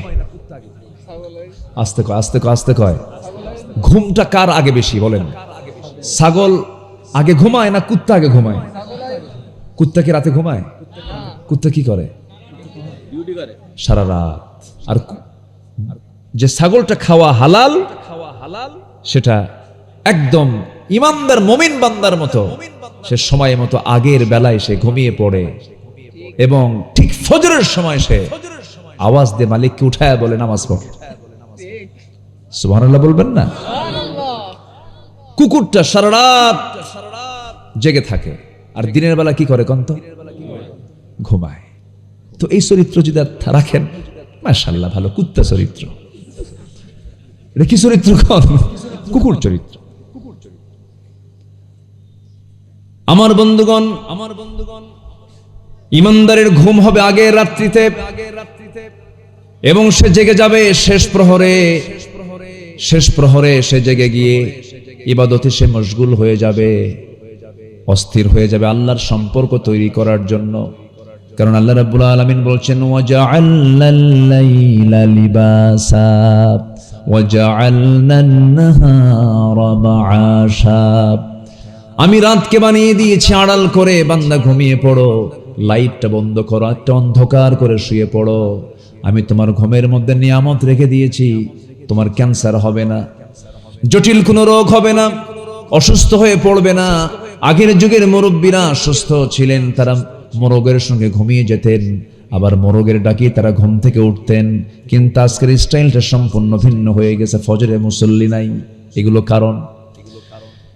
আমার বন্ধুগণ, সাজানো গোছানো জীবন যাপন করব, নামাজ কি সবকিছুর মূল বানায় নেব, কাজকে বলবো নামাজ আছে এবং নামাজ পড়েই কাজটা করব। এমন করে যদি সুন্দর করে সাজাতে পারি জীবনটাকে, দুনিয়াও সুন্দর হয়ে যাবে, আখিরাতও সুন্দর হয়ে যাবে। জোরে বলি সুবহানাল্লাহ। নামাজ পড়ব কয় ওয়াক্ত বলেন? 5 ওয়াক্ত। আমি কি দোয়া করে দেব? যে না বলি, কিছু কিছু লোক যায় যে 2-1 করে প্রয়োজনে যাচ্ছে। কি প্রয়োজন? বিড়ি খাবে? বসেন, একটু বসেন না, কত সময় চলে যায়। এখানে যদি বসে আপনার না ভালো লাগে তাহলে ভাববেন যে ছেঁচড়া শয়তান ধরছে আপনাদের। কি শয়তান? ছেঁচড়া বোঝেন তো নাকি? আপনাদের ভাষা তো আমার চেয়ে অনেক সুন্দর। সাতক্ষীরার ভাষা এত সুন্দর, মিষ্টি ভাষা, আলহামদুলিল্লাহ, খুব ভালো, খুব ভালো ভাষা। একটু আমি সুন্দর করে একটু বোঝাচ্ছি, চেষ্টা করছি, একটু আমাকে সহযোগিতা করেন। আমি আমার সর্বোচ্চটুকু দেওয়ার চেষ্টা করছি। আপনি থাকলে তাহলে আমি কথা বলতে পারবো, আপনি চলে গেলে বাগানটা ভেঙে যাবে। এটা কিসের বাগান বলেন তো? জান্নাতের বাগান। আপনি যদি ভাঙ্গেন, মনে যদি চায় তো ভাঙ্গেন, একটু বসে, একটু দরদ রাখতে হয়, কোরআনের প্রতি মহাব্বত রাখতে। কোরআনকে সময় দিবেন, কোরআন আপনাকে সুপারিশ করে জান্নাতে নিয়ে যাবে। কোরআনকে সময় দেব আমরা, কম কম না বেশি বেশি? বেশি বেশি। আমরা কাকে সময় দিচ্ছি এখন বলেন তো? কোরআনকে সময় দিচ্ছি। সফল হওয়ার জন্য 9টা শর্ত। 1 নম্বর হলো ঈমান এবং নেক আমল। সবাই করতে রাজি আছেন তো? ঈমান এবং নেক আমল। ঈমান আছে, নেক আমল নাই। নেক আমল আছে, ঈমান নাই। বহু লোক দুনিয়াতে আছে যারা খ্রিস্টান, যারা ইহুদি, অন্য ধর্মের মানুষ, অনেক মুসলমানের চাইতে তারা ভালো ভালো কাজ করে। আছে না? আছে।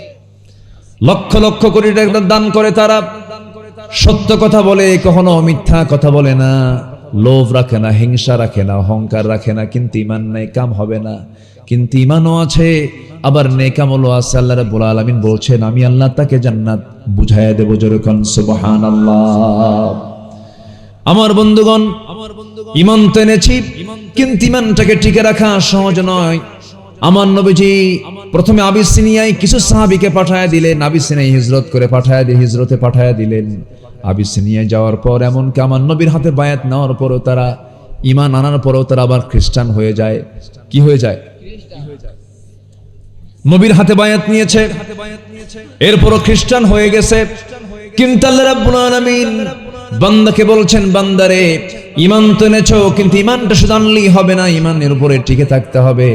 আল্লাহ রাব্বুল আলামিন বলেন, ইন্নাল্লাযীনা ক্বালু রাব্বুনাল্লাহু সুম্মা ইসতাকামু তাতানাজ্জালু আলাইহিমুল মালায়েকা আল্লা তাখাফু ওয়া লা তাহজানু وأبشروا بالجنة التي كنتم توعدون জোরে বলুন আল্লাহু আকবার। নিঃসন্দেহে যারা বলবে আমার রব আল্লাহ, সুম্মা ইসতাকামু, এবং তার উপরে টিকে থাকবে, আল্লাহ রাব্বুল আলামিন বলছেন ঈমান আনবে এবং টিকে থাকবে, আমি আল্লাহ তাকে এমন সুন্দর জান্নাত দেব যে সুন্দর জান্নাতটা স্থায়ী জান্নাত হয়ে যাবে। জোরে বলুন সুবহানাল্লাহ। টিকে থাকতে হবে। ঈমান আনা যায়, কিন্তু টিকে থাকা সহজ নয়। অনেকে একটা প্যাকেট বিড়ির কাছেও ঈমান বিক্রি করে দেয়, আছে না নাই বলেন তো? বিক্রি করে দেয় ঈমানটা একদম। ইউসবিহু মুমিনান ওয়া ইউমসি কাফিরান, সকালবেলা ঈমান আছে, বিকালবেলা ঈমান নেই। এটা করা যাবে না। ছোট্ট একটা ইতিহাস মনে পড়লো, এক সাহাবীর কথা মনে পড়লো। আমি এই তো সম্প্রতি মক্কা মদিনায় গিয়েছিলাম। ওখানে গেলে প্র্যাকটিক্যাল কিছু দেখা যায়। আল্লাহ তুমি সবাইকে যাওয়ার তৌফিক দাও, জোরে বলি আমিন। যেতে তো খুব একটা বেগ পেতে হয় না এখন। আগে জাহাজে যাওয়া লাগতো, 14 দিন 15 দিন 1 মাস পর্যন্ত লেগে যেত। এখন ঢাকা যেতে যত সময় লাগে তার চাইতে ঢাকা থেকে মক্কা যেতে তার চেয়ে সময় কম লাগে, আলহামদুলিল্লাহ বলে। কিন্তু সাথে একটু টাকা পয়সা লাগে। কিন্তু কি পরিমাণ টাকা পয়সা লাগে? আপনার স্ত্রীর জন্য আপনি যদি 1 ভরি যদি একটা গহনা দিয়ে, 1 ভরি গহনা দিয়ে যদি কিছু 1 ভরি দিয়ে যদি কোনো গহনা বানায় দেন, তাও আজকের বর্তমান বাজারে লাগবে প্রায় 2,12,000 টাকা ভরি। রানিং চলছে। 2,12,000 টাকা ভরি দিয়ে আপনার স্ত্রীর একটা গহনা 1 ভরি থেকে আর কতটুকুই হয়? তাহলে 1 ভরি গহনায় যদি এত টাকা লাগে, আর আমার নবীর সোনার মদিনায় যেতে আসতে মাত্র লাগে হলো 1,50,000 টাকা। বউকে সোনা দিবেন না মদিনা ঘুরাবেন বলেন? আসতে কোন কোথায় কোথায় বলেন বলেন বলেন বলেন। একটু প্ল্যান করেন, পরিকল্পনা করেন। পরিকল্পনা করলেই হয়ে যায়, এর জন্য টাকা লাগে না, আল্লাহ ব্যবস্থা করে দেয়। কেউ তো সুবহানাল্লাহ বললেন না? এক রিকশাওয়ালা আপনাদের এলাকারই মেবি হবে, 2015 সালে কি 17 সালে আমার খেয়াল নাই, আমি মক্কা মুকাররমার সামনে দাঁড়ানো, আমার ভক্ত আমাকে চিনে, দৌড় মেরে এসে আমাকে জড়িয়ে ধরলেন, ধরে বলতেছে, হুজুর আমি আপনার খুব ভক্ত, আমি হজ করতে আসছি। কি করেন? রিকশা চালায়। রিকশা চালান, আপনি কেমনে আসলেন? হুজুর 15 বছর প্রত্যেক দিন 20, 30, 40, 50 টাকা পর্যন্ত জমা করেছি, একটা টাকা হাত দিইনি ওই জায়গায়। যেদিন টাকা পূরণ হয়ে গেছে জমা দিছি, হজে আসছি। কেউ তো আলহামদুলিল্লাহ বললেন না। তাহলে ইচ্ছা থাকলে কি হয়? উপায় হয়। চেষ্টা করবেন, হয়ে যাবে। মদিনা গেলে হাঁটলেও মনে হয় রাসূল এই দিক দিয়ে হেঁটেছেন। আল্লাহু আকবার। ইমাম মালিক রাহমাতুল্লাহ আলাইহি কখনো জুতো পায়ে হাঁটতেন না মদিনায়। ইমাম মালিককে বলা হলো, ইমাম মালিক মদিনায় হাঁটতেনি, তুমি জুতো পায়ে না হেঁটে খালি পায়ে হাঁটো কেন? কেঁদে কেঁদে বলতেন, হারে এই সোনার মদিনায় আমি কেমনে জুতা পায়ে হাঁটবো? কারণ এই মাটির নিচেই শুয়ে আছেন আমার প্রাণ প্রিয় নবী আমার বন্ধুগণ, সোনার মদিনা, প্রাণের মদিনা, আমার সবচেয়ে প্রাণের চেয়েও প্রিয় রাসূল সেখানে শুয়ে আছেন।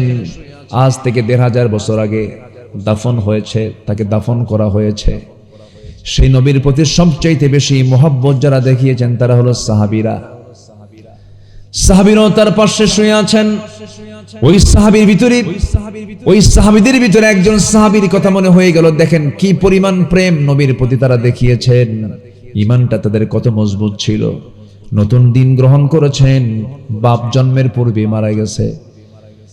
চাচার হাতে মানুষ হয়েছেন, কালিমা পড়ে মুসলমান হলেন। চাচা জেনে গিয়ে বলতেছে, ভাতিজা শুনলাম তুমি নাকি কালেমা পড়েছো। এবার ভাতিজা বলছে, চাচা শুনবেন কেন? আমিও চাই আপনি জাহান্নাম থেকে বাঁচেন, আমি কালেমাওয়ালা হয়েছি, আপনি কালেমাওয়ালা হয়ে আপনি দ্বীনের পথে চলে আসেন। এই কথা শোনার সঙ্গে সঙ্গে চাচা খেপে গিয়ে বলছে, ভাতিজা নিজে তো বড় অন্যায় করে ফেলেছ, আবার আমাকে অন্যায় করতে বলো। বাপদাদার ধর্মে আমি চুনকালি মারতে চাই না, তুমি দিনটা ছেড়ে দাও, তুমি ইসলামটা ছেড়ে দাও। ভাতিজা বলছে, চাচা জীবন দিয়ে দেব কিন্তু ঈমান দিতে পারবো না। জোরে বলুন সুবহানাল্লাহ। জীবন দেব কি দেব না? ঈমান দেব না। চাচা খেপে গিয়ে রেগে গিয়ে থাপ্পড় মেরে জমিনে ফেলে দিল। ফেলে দিয়ে বলছে, ভাতিজা যত সম্পত্তিগুলো তোর নামে আমি দিয়েছিলাম, তুই কি জানিস এই ঈমানটা না ছাড়লে পরে সমস্ত সম্পত্তি আমি তোর কাছ থেকে জোর করে নিয়ে নেব। ভাতিজা মুসকি মুসকি হাসি মারে বলে, চাচা জোর করবেন কেন? আমার তো ঈমান আছে, আমি স্বেচ্ছায় আমার সমস্ত সম্পদগুলো আমি আপনার হাতে তুলে দিলাম, লাগবে না আমার এগুলো আমার দরকার নাই। চাচা খেপে গিয়ে রেগে গিয়ে গায়ের জামাটা টেনে ছেড়ে ফেললো, পরনের লুঙ্গিটা পর্যন্ত তার দেহ থেকে খুলে নিল, উলঙ্গ করে ঘাড় ধাক্কা দিয়ে রক্তাক্ত করে ঘর থেকে বের করে দিয়েছে। উলঙ্গ দেহ, নগ্ন দেহ নিয়ে মার দরজায় গিয়ে নক করে বলছে, মা দরজা খুলো। দরজা খুলাই, এবার সন্তান বলছে, মা আমার দিকে তাকায়ও না, আমার চাচা দিন গ্রহণ করার কারণে সম্পদ তো নিয়েছে, আমার লুঙ্গি পর্যন্ত খুলে নিয়েছে, দেখো তো মা ঘরের মধ্যে কোনো কাপড়, এক টুকরো কাপড় হলো চলবে, আছে নাকি? ঘরের মধ্যে এক খণ্ড চাদর পাওয়া গেল, সেই চাদরখানা দিয়ে কোনো মতো তিনি সতর ডাকলেন। এবার বলছেন, মা আমি আর কোথাও থাকবো না, আমার কোথাও ভালো লাগে না, আমার সবচাইতে প্রিয় দরবার হলো আমার প্রাণ প্রিয় নবীর দরবার মদিনা। জোরে কোন সুবহানাল্লাহ। চললাম মদিনার দিকে, মা দোয়া করো। মক্কা এবং মদিনার ঠিক মাঝখানে তার বাড়ি। আস্তে আস্তে রওনা করবেন, কিন্তু প্রচন্ড ঠান্ডার সময়।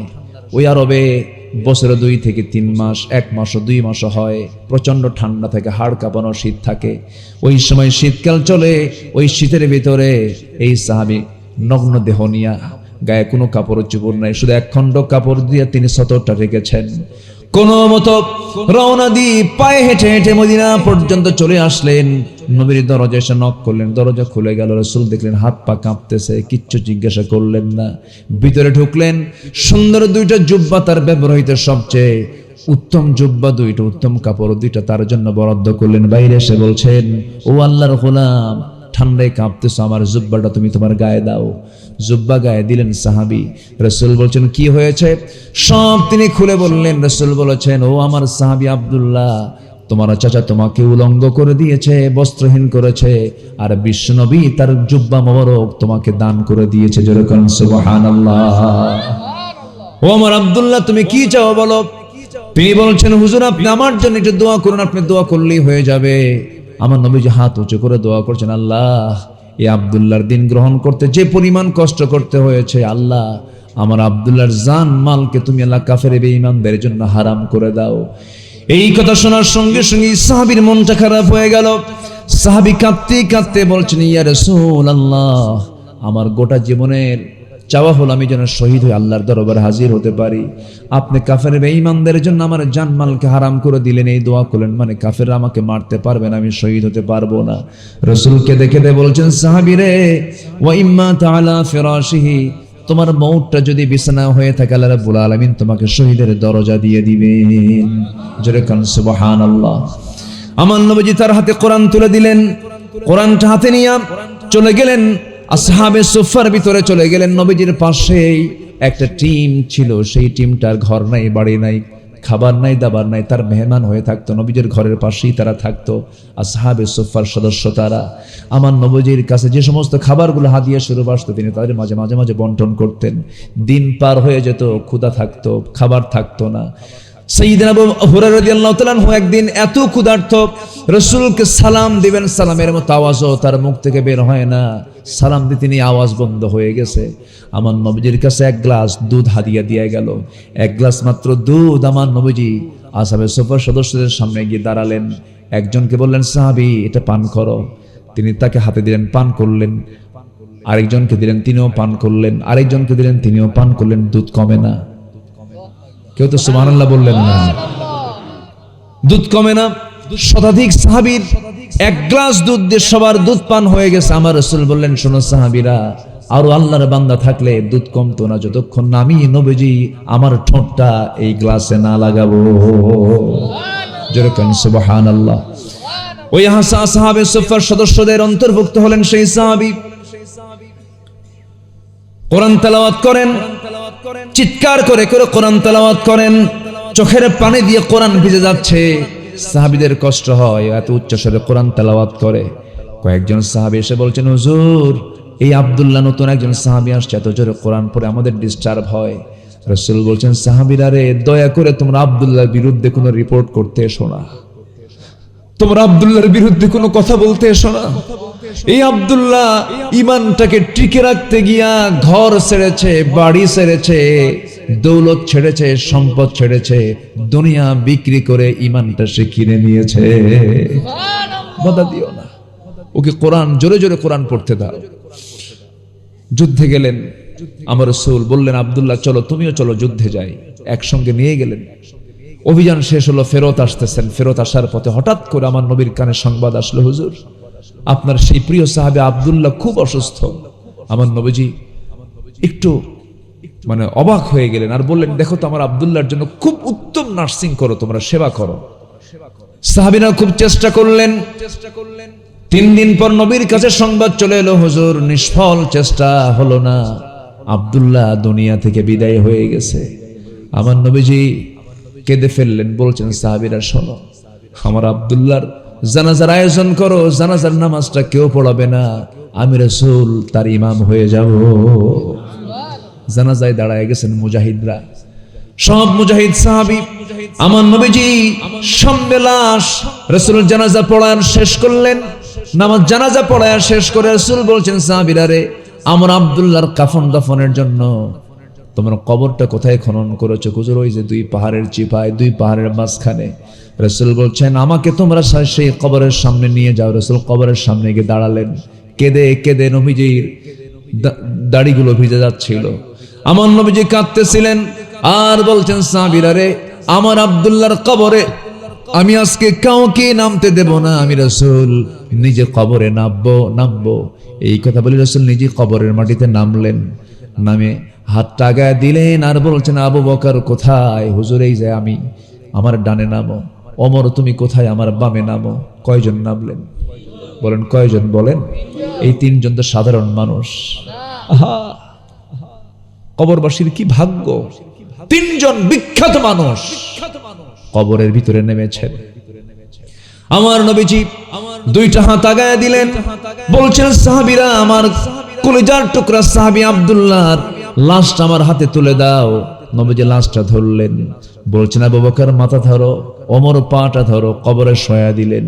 কবরে শোয়া দিয়া বুকের উপরে হাত রেখে আকাশের দিকে তাকায় বলছে, আকাশের মালিক আল্লাহ, এই মুহূর্ত পর্যন্ত আমি আব্দুল্লাহর উপর, আমি বিশ্বনবীর রাজি আছি, সন্তুষ্ট আছি, আমি খুব খুশি। আল্লাহ তুমি খুশি হয়ে যাও, আল্লাহ তুমি মাফ করে দাও, আমার আব্দুল্লাহর কবরকে জান্নাতের টুকরা বানায় দাও। এমন করে আমার নবী যখন দোয়া করেন, পাশে দাঁড়িয়ে থাকে এক সাহাবী সাদ ইবনে আবি ওয়াক্কাস রাদিয়াল্লাহু তাআলা আনহু, চিৎকার মেরে মেরে বলছেন, আরে আমার পোড়া কপাল, আজকে আমি জীবিত সাদ না হয়ে যদি ওই কবরের বাসিন্দা হতাম, আমার জীবন ধন্য হয়ে যেত রে। আমার ভাইরা, জীবনটাকে সুন্দর করে সোনালী বানায় ফেলবো, গোছানো বানায় ফেলবো। এলোমেলো জীবনের কোনো মূল্য নাই। সাজানো গোছানো জীবন তখনই হবে যখন বান্দা ঈমান আর নেক আমল করবে। জোরে বলে সুবহানাল্লাহ। সফল হওয়ার জন্য শর্ত কয়টা বলেন? 9টা। বলেছি কয়টা? 1 নাম্বার 2 হলো সফল হওয়ার জন্য নাম্বার 2 যেটা দরকার, قد أفلح من تزكى وذكر اسم ربه فصلى بل تؤثرون الحياة الدنيا والآخرة خير وأبقى إن هذا لفي الصحف الأولى صحف إبراهيم وموسى। জোরে বলুন আল্লাহু আকবার। সূরাতুল আ'লা শেষ দিকে আল্লাহ রাব্বুল আলামিন বলছেন, সফল কি হতে চাও নাকি? সফল হওয়ার জন্য বাইরের দিকে নয়, অন্তরটা ঠিক রাখো, নফসটা ঠিক রাখো। নফস যদি ঠিক হয়ে যায় সব ঠিক হয়ে যাবে। বান্দার যদি এই ভিতরটা, এই রূহটা যদি ঠিক হয়ে যায়, নফসটা যদি ঠিক হয়ে যায়, বান্দার সব ঠিক হয়ে যাবে। আল্লাহ বাহ্যিক কিছু দেখবেন না। লা ইয়ানজুরু ইলা সুওয়ারিকুম ওয়ালা ইলা আজসামিকুম ওয়ালাকিন ইয়ানজুরু ইলা কুলুবিকুম ওয়া আমালিকুম। তোমাদের বাহিরের বাসভূষা দেখবেন না, পোশাক আশাক দেখবেন না, চেহারা দেখবেন না। আল্লাহ দেখবেন তোমার ভিতরের খবরটা কি। জোরে কোন সুবহানাল্লাহ। তোমার ভিতরে যদি হিংসা তৈরি হয়, কবুল হবে না। তোমার ভিতরে যদি লোভ তৈরি হয়, অবৈধ কামনা তৈরি হয়, কোনো লাভ হবে না। আমার বন্ধুগণ, ইমানের এই নফসের কিছু রোগ আছে। নফসের রোগ আছে না নাই বলেন? কি শুনবেন শুনবেন শুনবেন আগ্রহ আছে? আল্লাহ কবুল করুন, জোরে বলি আমিন। একটু বসেন, মাঝে মাঝেই দেখি একটু নড়াচড়া হচ্ছে, একটু বসেন। আমি ভাইকে একটু বলছিলাম একটু আগে ভাগে দিলে ভালো হতো, একটু দেরি হয়ে গেছে, একটু 9টার দিকে উঠলে আর একটু ভালো হয়। কিন্তু উনি বললেন না, একটু পরেই উঠবেন আপনি। আচ্ছা ঠিক আছে, উঠান। রাত বেশি হলে মানুষের ভার ভার হয়ে যায়, যে একটু বসেন আর একটু সময় দিবেন না। আপনারা দিবেন না, একটু সময় দিবেন না ইনশাআল্লাহ? আল্লাহ কবুল করেন, জোরে বলি আমিন। তাহলে বলেন তো, বাহিরে শুদ্ধতার প্রয়োজন না ভিতরে শুদ্ধতার প্রয়োজন? ভিতরে। ভিতরে যদি ঠিক থাকে সব ঠিক। ভিতরটা ঠিক রাখতে হবে। জমি কিনলো একজন আর ঘুম হয় না আরেকজনের, আছে কিনা বলেন? জমি কিনছে, জানো জমিটা কিনলো কেমন, সারা রাত ঘুম নাই আর শুধু মাথা থাপড়ায়, হাই রে করছে কি করছে কি, আছে কিনা বলেন? এই যে আপনার ভিতরে হিংসা কাজ করছে, এটা হলো নফসের রোগ। এটা কিসের রোগ বলেন তো? নফসের রোগ। এই রোগ থাকা যাবে না। এই রোগ থাকলে পরে সব শেষ হয়ে যাবে। হিংসা মানুষকে সব শেষ করে দেয়। ক্বালা ইয়াকুম ফিল হাসাদ ফাইনাল হাসাদা ইয়াকুলুল হাসানাত কামা তাকুলুন নারাল হাতাব। তোমরা হিংসা করতে যেও না, রাসূল বলেছেন হিংসা সমস্ত নেক আমলকে শেষ করে দেয়, যেমন করে আগুন প্রত্যেকটা কাঠখণ্ডকে জ্বালিয়ে ভস্ম করে দেয়। হিংসার ধারে পাশে আমরা যাব না, লোভের ধারে পাশে যাব না, অবৈধ কামনার ধারে পাশে যাব না। আল্লাহ রাব্বুল আলামিন বলছেন, সফল যদি হতে চাও নফসকে শুদ্ধ করো, নফসকে পরিশুদ্ধ করো, নফসকে ঠিকঠাক করে ফেলে দাও। নাম্বার 2 চলে গেল, সময় কম। নাম্বার 3 হলো সত্যবাদী হওয়া। কি বাদী হওয়া? বলেন বলেন বলেন, কি বি? সত্যবাদী হওয়া। আমার দেশে সত্য সাক্ষ্য বেশি না মিথ্যা সাক্ষ্য বেশি? কোর্ট আদালতে কাছারিতে ওখানে কি সত্য সাক্ষ্য বেশি চলে না মিথ্যা সাক্ষ্য বেশি চলে? মিথ্যা সাক্ষ্য বেশি চলে। শুধু মিথ্যা সাক্ষী দিয়ে ভরপুর, উল্টা পাল্টা সব বিচারের রায়টা উল্টা পাল্টা। আর বিগত 16 বছরে যে বিচারগুলো ছিল এগুলো তোর কোনো হিসাবই নাই। অটো রায়। কি রায় বলেন? আল্লামা সাঈদীর একজন মামলার সাক্ষী, তার যে বিরুদ্ধে মামলা হয়েছে সে মামলার সাক্ষীর জন্ম হলো 79 আর ঘটনা হলো 71। ঘটনা কি? ঘটনা ঘটেছে 71 সালে আর সাক্ষীর জন্ম কোন সালে? 79 সালে। তাহলে সে দেখলো কেমনে? রুহের জগৎ থেকে দেখছে। এই 16 বছর আমরা যা দেখেছি, ফেরাউন পৃথিবীতে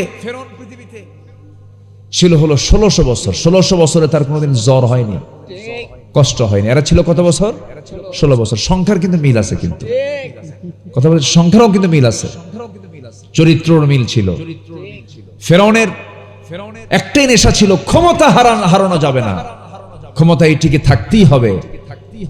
মার পেট থেকে সন্তান করাত দিয়ে চিরে সন্তানকে বের করে হত্যা করা হয়েছে শুধু ক্ষমতাকে পাকাপোক্ত করার জন্য। বিগত 16 বছর তার আলেমদেরকে ফাঁসির মঞ্চে ঝুলায় মেরে ওদের লক্ষ্য একটাই ছিল, ক্ষমতাকে পাকাপোক্ত করা। কিন্তু আল্লাহ রাখেন নাই। কারণ আল্লামা সাঈদী বহুদিন আগে বলেছিলেন, 25 বছর আগে, তিনি যে আল্লাহওয়ালা ছিলেন আমার কাছে 100% মনে হয়। আপনার কি মনে হয় আমি জানি না। আল্লামা সাঈদী বলেছিলেন 25 বছর আগে, গাছের গোড়ায় নাড়া দেব, সোজা মামুড়ি দিল্লি গিয়ে পড়বা। কি লন্ডনে গিয়ে পড়ছে? আমেরিকা গিয়ে পড়ছে? কোথায় গিয়ে পড়ছে বলেন? দিল্লি গিয়ে পড়ছে। যা বলেছিলেন সেখানে গিয়ে পড়েছে। সম্মানিত ভাইয়েরা, উনি বলেছিলেন বাংলাদেশে এমন একটি সময় আসবে এই ইসলাম বিরোধী শক্তিগুলো পালানোর জন্য একটি ইঁদুরের গর্ত খুঁজে পাবে না। পায় নাই, কলার পাতায় শুয়েছিল। জানেন না আপনারা? মানিক টিকতে পারে নাই। অতএব এই 56,000 বর্গ মাইলের এই সুজলা সুফলা শস্য শ্যামলা সোনার বাংলাদেশে ইসলাম বিরোধী কোন অপচক্রান্ত টিকসই হতে পারে না। সকল কিছুকে রুখে দাঁড়িয়ে আমাদের একটি কাজ সামনে পড়ে আছে, সেটা হলো কোন আইন মানি না আল্লাহর আইন ছাড়া। একমাত্র জমিনে চলতে হবে কার বিধান? কার বিধান? আল্লাহর বিধান। এটাকে মাথায় রেখে আমরা সামনের দিকে এগিয়ে যাই। আমাদের সাহায্যের জন্য কাউকে লাগবে না। আমাদের সাহায্যের জন্য কে যথেষ্ট বলেন? আসতে বলবেন না, কে যথেষ্ট? আল্লাহ যথেষ্ট। কিন্তু আমাদের শর্ত হলো সত্যবাদী হতে হবে। আল্লাহ রাব্বুল আলামিন বলেন, ইত্তাকুল্লাহ ওয়া কুলু কাওলান সাদীদা ইউসলিহ লাকুম আ'মালাকুম ওয়া ইয়াগফির লাকুম যুনুবাকুম ওয়া মান ইউতি'ইল্লাহা ওয়া রাসূলাহু ফাকাদ ফাযা ফাওজান আযীমা। জোরে বলুন আল্লাহু আকবার। সত্য কথা বলবে, সত্য পথে চলবে, এর উপকার হলো, এর ফলাফল হলো আল্লাহ তোমার সমস্ত ভুল আমলগুলো যদি করে থাকো আল্লাহ পাক এটাকে ইসলাহ করে দিবেন, সংশোধন করে দিবেন। এবং আল্লাহ বলছেন এই কাজ যদি করতে পারো আমি আল্লাহ তোমাকে মহা সফলতা দান করব। জোরে বলি সুবহানাল্লাহ। ইমানদার জিহ্বায় কখনো মিথ্যা কথা আনতে পারে না। ইমানদারের জবান কখনো দুই রকম হতে পারে না। ইমানদার কখনো ওয়াদা ভঙ্গ করতে পারে না। ইমানদার কখনো আমানতের খেয়ানত করতে পারে না। ইমানদার কখনো যৌনাঙ্গের অবৈধ পথে যৌনাঙ্গকে ব্যবহার করতে পারে না। বিবাহ বহির্ভূত কোনো সম্পর্ক জড়াতে পারে না। ইমানদার তো ইমানদারি হবে, সব তার স্ট্যান্ডার্ড হবে, সে অত্যন্ত সতর্কতার সঙ্গে পা ফেলবে, অত্যন্ত যত্নশীল হয়ে জমিনে চলাফেরা করবে, সবার থেকে সে হবে ভিন্ন। ইমানদার কখনো অপচয় করতে পারে না। ইমানদার কখনো দুর্গন্ধ জাতীয় কোনো পরিবেশে যেতে পারে না। আমার দেশের মানুষ সাধারণ মানুষ বেশি না বিড়ি খাওয়া মানুষ বেশি? বলেন কি খাওয়া মানুষ বেশি বলেন? যারা বিড়ি খায় তাদের গায়ের একটা গন্ধ আছে না? মিশকাম্বরের নাকি? মিশকাম্বরের গন্ধ, পচা পচা গন্ধ। ইমানদার এগুলোর সঙ্গে সম্পর্ক জড়াবে না। আল্লাহ কবুল করেন। জোরে বলি আমিন। আরো জোরে আমিন। 9টা শর্তের মধ্যে 3টা শর্ত হলো, সংক্ষিপ্ত করে বলছি। নাম্বার 4, কই যান? বসেন বসেন। মাশাআল্লাহ, আলহামদুলিল্লাহ। এই দুটা কার? পোতা ছেলে আর নেতি ছেলে। বুঝলাম না তো, একটু বুঝায় বলেন। এটা মেয়ের ছেলে, ওর পোতা মানে হচ্ছে ছেলের ছেলে। মাশাআল্লাহ, ভাইয়ের তো কোনো কিছু বাদ না, অভাব তো না। মাশাআল্লাহ, আলহামদুলিল্লাহ। আল মাল ওয়াল বানুনা জিনাহ। আল্লাহ আমার ভাইয়ের সব দিক থেকে এগুলোকে চক্ষু শীতলকারী বানায় দেন। জোরে বলি আমিন। আরো জোরে আমিন। এই ছোট্ট বাচ্চারা যদি এখানে দাঁড়ায় দাঁড়ায় বসে বসে যদি ওয়াজ শুনতে পারে, আর আপনার মধ্যে যদি ধৈর্যচ্যুতি ঘটে, আল্লাহ পাক মডেল হিসেবে এখানে পাঠায় দিয়েছেন। দেখ আমরা আছি। আল্লাহু আকবার বলেন। বাচ্চাগুলো দাঁড়ায় আছে, কোনো ঘুম নাই, একদম দেখেন না ছায়া আছে কেমন, একদম ডাকাতের মতো। ভয় লাগতেছে, একটা হুমকি স্বরূপ না? আলহামদুলিল্লাহ, খুব সুন্দর। আল্লাহ বড় আলেম বানায় দাও। জোরে বলি আমিন। আরো জোরে বলল আল্লাহুম্মা আমিন। শত্রুর চোখে যেন আমরা, বাতিলের চোখে যেন আমরা আতঙ্ক হই, আল্লাহ কবুল করুন। জোরে বলি আমিন। ওরা যেন আমাদের দেখে যেন আতঙ্কিত হয়। সম্মানিত ভাইয়েরা, তাহলে 1 নম্বর হলো ঈমান নেকামল। নাম্বার 2 হচ্ছে পরিশুদ্ধিতে তাসকিয়াতুন নফস। নাম্বার 3 হচ্ছে সত্যবাদী হওয়া। আমরা সত্যবাদী হব। জোরে বলি ইনশাআল্লাহ। নাম্বার 4 হলো তাকওয়া অর্জন করা। কি অর্জন করা বলেন তো? তাকওয়া। তাকওয়া মানে হলো বেঁচে থাকা। কি থেকে বেঁচে থাকা? হারাম থেকে বেঁচে থাকা। কি থেকে বলেন তো? হারাম। সুদ খাওয়া যাবে না। সুদ তো নাই না? সুদ আছে ভাই? সুদও আছে। বিসমিল্লাহ কয়ে খাবেন। সুদের ধারে পাশে যাওয়া যাবে? সুদের ধারে পাশে যাওয়া যাবে? যাবে। এই লোকটা উঠলো কেন? উনি কি সুদ টুদ খায় নাকি? তো বসেন না কেন? একটু বলার সময়, যাওয়ার সময় চিন্তা করবেন সুদের ওয়াজ হচ্ছে, এই সময় গেলেই তো ভাববে যে আমি এই লোকটা সুদ খাই মনে হয়। বসে। সুদের ধারে পাশে আমরা যাব না। সুদ খাওয়া কি? আরো জোরে, আরো জোরে, আরো জোরে। আচ্ছা, সুদের ওয়াজ যদি কিয়ামত পর্যন্ত করি, সমাজ থেকে কি সুদ বন্ধ হবে? বন্ধ হবে কোথায়? আল্লাহু আকবার, কি সুন্দর করে বললেন। সারা জীবন ওয়াজ করে সুদ বন্ধ হবে না, জেনা বন্ধ হবে না। আল্লামা সাঈদী রাহিমাহুল্লাহ বলেছেন, কোন এক বক্তৃতায় সরাসরি আমি শুনতেছিলাম, কোথায় যেন পল্টন হবে মেবি, উনি বলছিলেন, শুনুন আমার ভাইয়েরা, 3 যুগ ধরে ওয়াজ করলাম, 36 বছর চলে, 2003 সালের দিকে এই কথা বলেছিলেন তিনি। 36 বছর ধরে কত ওয়াজ করলাম, সুদও কমে নাই, জেনাও কমে নাই, মদের বোতল কমে নাই, দিন দিন বেড়ে চলেছে। এই ওয়াজ কিয়ামত পর্যন্ত করলেও কোনো কাজ হবে না, কিন্তু অতি সহজে এই মদের বোতল বন্ধ হয়ে যাবে, সুদের কারবার বন্ধ হয়ে যাবে যদি সুদের বিরুদ্ধে আইন পাশ করে, যদি যাকাত ভিত্তিক আইন যদি প্রতিষ্ঠা করা যেতে পারে। জেনা বন্ধ হয়ে যাবে, জেনার লাইসেন্স যদি বন্ধ করে দেওয়া হয়, জেনা বন্ধ হয়ে যাবে। মদের দোকান বন্ধ হয়ে যাবে, মদের লাইসেন্স যদি বন্ধ করায়, মদের দোকান বন্ধ হয়ে যাবে। আমার বন্ধুগণ, জায়গা মতো ইসলাম পৌঁছে যাক, সবাই চান তো নাকি? সবাই চান নাকি?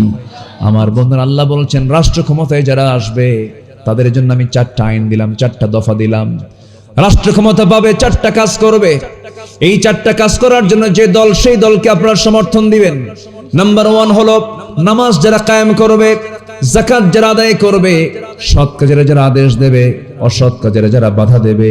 এই 4টা কাজ যারা রাষ্ট্র ক্ষমতা পেলে পরে 4টা কাজ যারা করবে, তারাই হচ্ছে মুসলমানদের পক্ষের, তারাই হচ্ছে ইসলামের পক্ষের শক্তি। এই 54 বছর কেউ কি করছে এগুলো? করেন। হ্যাঁ, কি বললো এটা? ও আচ্ছা, আপনাদের কথাগুলো খুব মিষ্টি কথা। হায়রে হায়রে, আমার কৃষক কি পরিশ্রম গুলো করলো, সাদা মানুষ কালো হয়ে, কৃষক কত কষ্ট করে দেশকে আগায় দিল। শ্রমিক সীমিত মূল্যে শ্রম দিয়ে দেশের টাকা, দেশের অর্থনীতিকে ডেভেলপ করলো। প্রবাসীরা, সাতক্ষীরা অনেক প্রবাসী আছে না বাইরে, দেশের বাইরে, প্রবাসীরা কত কষ্ট করে একটা ছোট্ট ঘরের ভিতরে একটা চকিকে 3 তালা বানায়, 3 তালায় একদম উপরে নিচে একটা রুমের মধ্যে গিজি গিজি করে, মুরগির সংখ্যা যা, মানুষের সংখ্যা তার চেয়ে বেশি, একটা ঘরের ভিতরে এত কষ্ট করে ঝুলন্ত পাখির মতো ঝুলন্ত হয়ে বিল্ডিং এর কনস্ট্রাকশনের কাজ করে প্রবাসীরা টাকাগুলো রেমিটেন্স দেশে পাঠালো, দেশকে সামনের দিকে আগায় দিল। সবগুলো অশিক্ষিত, শ্রমিক অশিক্ষিত, কৃষক অশিক্ষিত, প্রবাসী অশিক্ষিত, ওরা দেশকে আগায় দিল। আর দেশকে পিছায় দিল কারা? ধ্বজাধরী কিছু চরিত্রহীন নেতারা, যারা দেশের টাকা বাইরে পাচার করেছে। রাজনীতি করার কোন অধিকার তাদের থাকতে পারে না।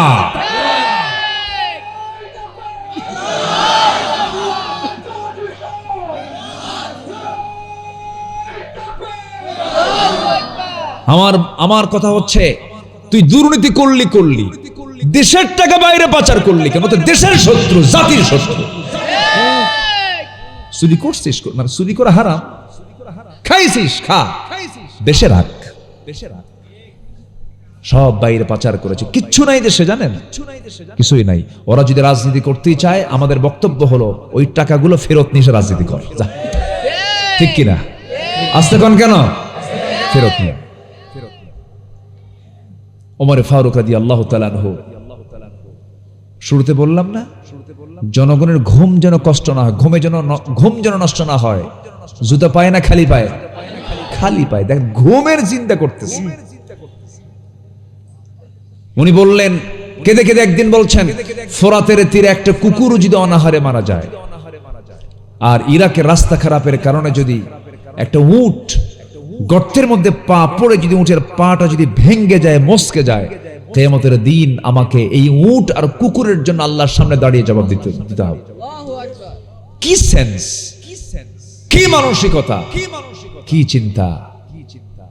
এক গভর্নর তার জন্য দামি খাবার নিয়ে আসছে, বিশেষ খাবার বানায় না, যেরকম পায়েস বানায়, এরকম আছে না? পায়েস এলাকা হয় নাকি? পায়েস দুধ দিয়ে, সুজি না, কি কও সুজি, মানে যেখানে দুধের পরিমাণটা বেশি, 1 মণ দুধ অথবা আধা মণ দুধ, সামান্য কিছু চিনি দিয়ে, আবার কিছু দামি কিছু ওই কি বলে ভাত দিয়ে, চাউল দিয়ে বানায় না পায়েস। হ্যাঁ পায়েস জাতীয় ফিন্নি ফিন্নি, এই তো কত সুন্দর করে বানায়। এরকম বিশেষ আয়োজন, বিশেষ কিছু খাবার। এক গভর্নর তার জন্য খুশি করার জন্য, ওর জন্য খুশি হন, খাবার নিয়ে আসছে। আমিরুল মুমিনিন আপনার জন্য আমি নিয়ে আসছি বানায়। এই খাবারটা খুবই রিচফুল, খুব ভালো খাবার।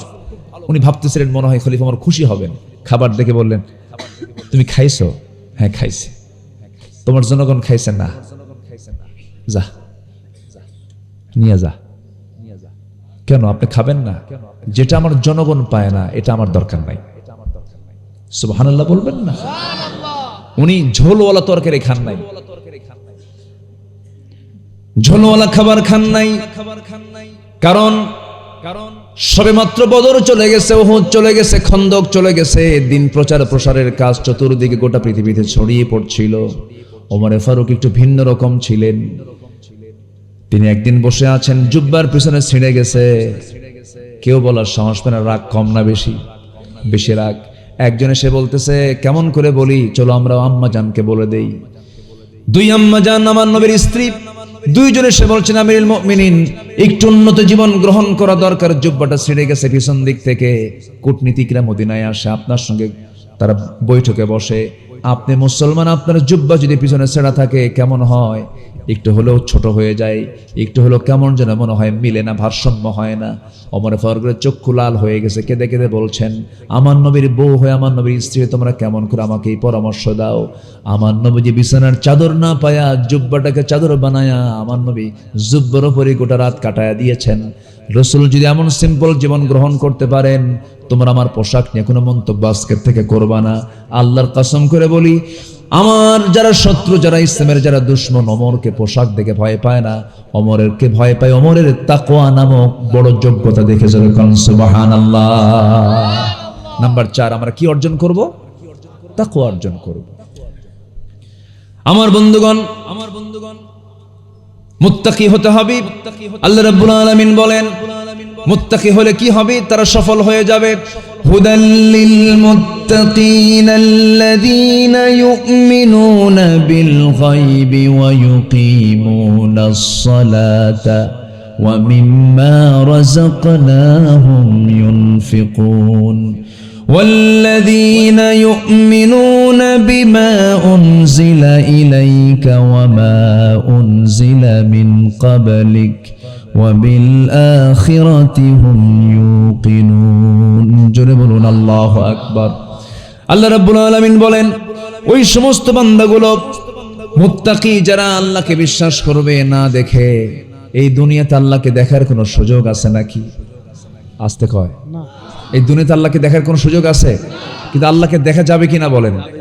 কোথায় যাবে বলেন? বলেন জান্নাত কোথায়? ডানে, বামে, নিচে না উপরে? বলেন কোথায় কোথায়? বলেন কোথায় কোথায়? উপরে। জান্নাত উপরে। কিন্তু আল্লাহ তাআলা বলেন, আমি সবাইকে না, 7 শ্রেণীকে আমি আরশ আজিমের ছায়ায় জায়গা দিয়ে দেব। আরশ আজিম কি ডানে বামে নিচে না উপরে? কোন বিমানে চড়বেন বলেন? হ্যাঁ, কোন বিমানে চড়বেন বলেন? বিমান না ঈমান? আল্লাহু আকবার। কি সুন্দর করে মিলায় দিল। দেখেন, ওয়াজকে শুধু আমি পারি, কি সুন্দর মিলায় দিয়েছে। কোন বিমান না, ঈমান নামক শক্তি নিয়ে আমরা আল্লাহর আরশ আজিমে ছায়া নেব। জোরে বলি ইনশাআল্লাহ। জোরে বলি ইনশাআল্লাহ। জান্নাতে যেতে হবে আমাকে আপনাকে। জান্নাতে গিয়ে আমরা আল্লাহকে দেখব। বাড়িতে গেলাম দাওয়াত, কোন একটা বাড়িতে গেলাম দাওয়াত আমাকে দিয়েছে, বাড়িওয়ালা আমাকে সব কিছু খাওয়ায়া দিল, বিরিয়ানি, জর্দা, দই, মিষ্টি সবকিছু খাওয়ালো আমাকে। কিন্তু বাড়িওয়ালার সঙ্গে সাক্ষাৎ হলো না, বাড়িওয়ালা আমার সঙ্গে কথাই বললো না, বাড়িওয়ালা আমার সঙ্গে সুন্দর আচরণ করলো না। আমার খাওয়া কোনোটাই আমার কাজে লাগবে না, আমার কিছু পরিতৃপ্তি হবে না। কিন্তু একটা গরিবের বাড়িতে আপনি মেহমান হয়ে গেলেন, আদা সিদ্ধ ডাল ভর্তা খাওয়ালো, কিছু ভাজি ভুজি খাওয়ালো, তেমন কিছু খাওয়াতে পারলো না। কিন্তু বাড়িওয়ালা বলছে, ভাই আপনি আসছেন, খুব খুশি হয়েছে বড়, আপনার কি খেদমত করতে পারলাম জানি না, আমাকে মাফ করে দিয়েন।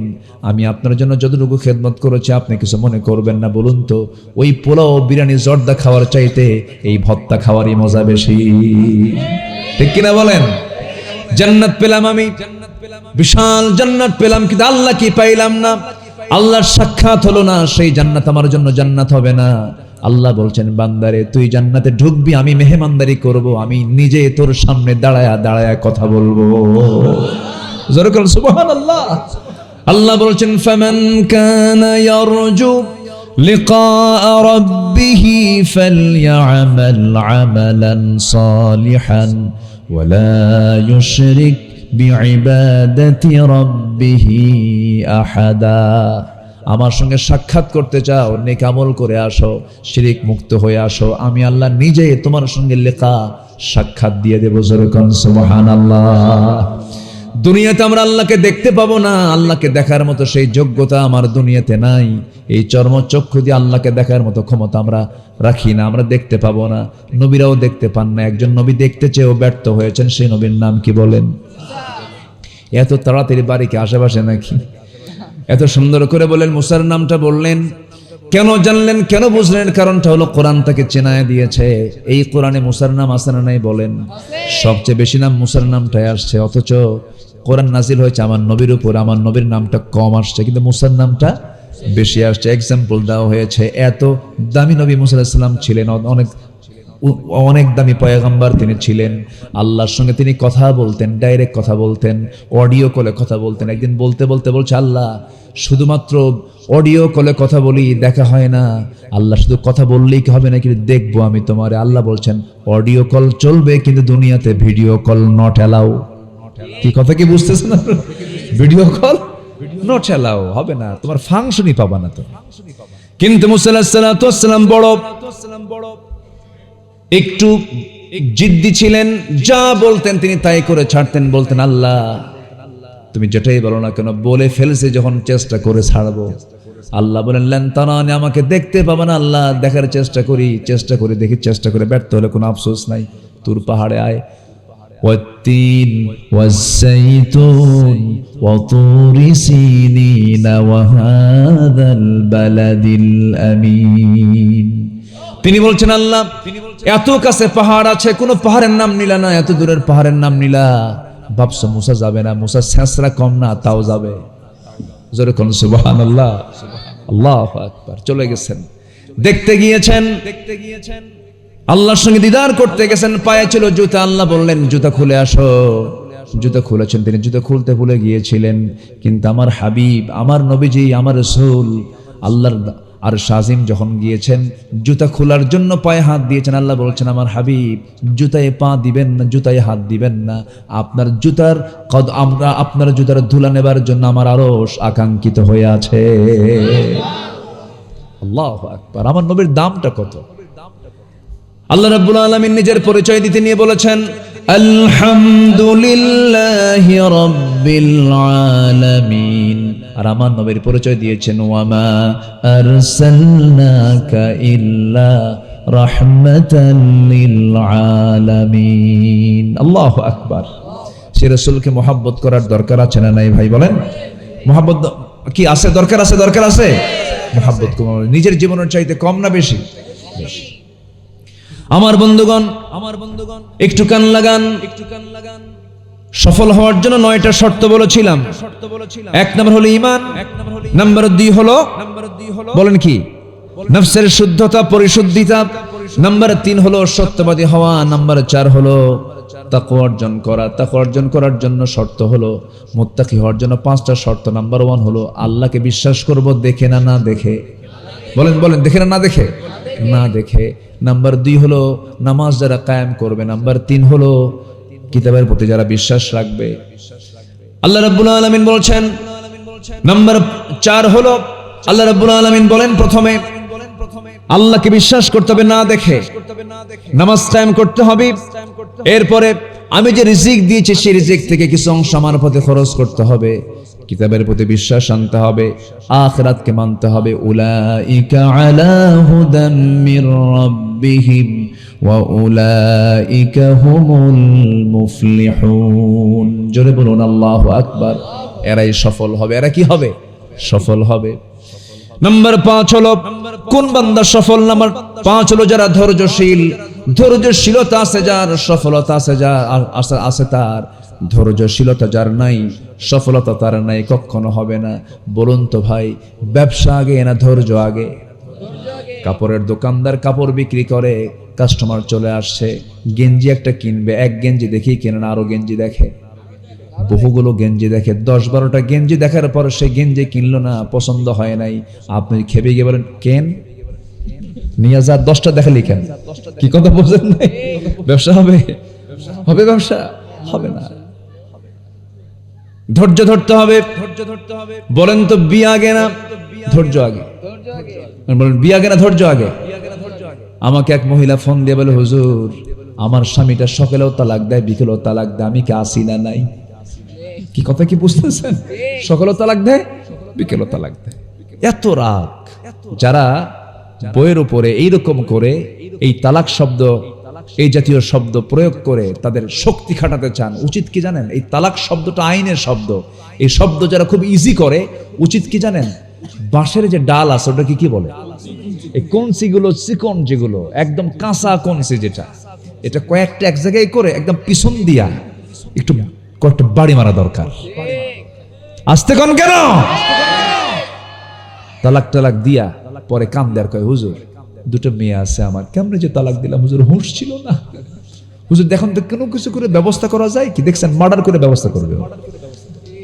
অসংখ্য পরিবার জেনার সংসার হচ্ছে। সমাজ জানে স্বামী স্ত্রী, কিন্তু আল্লাহ জানেন এটা জেনা, ঠিক কিনা?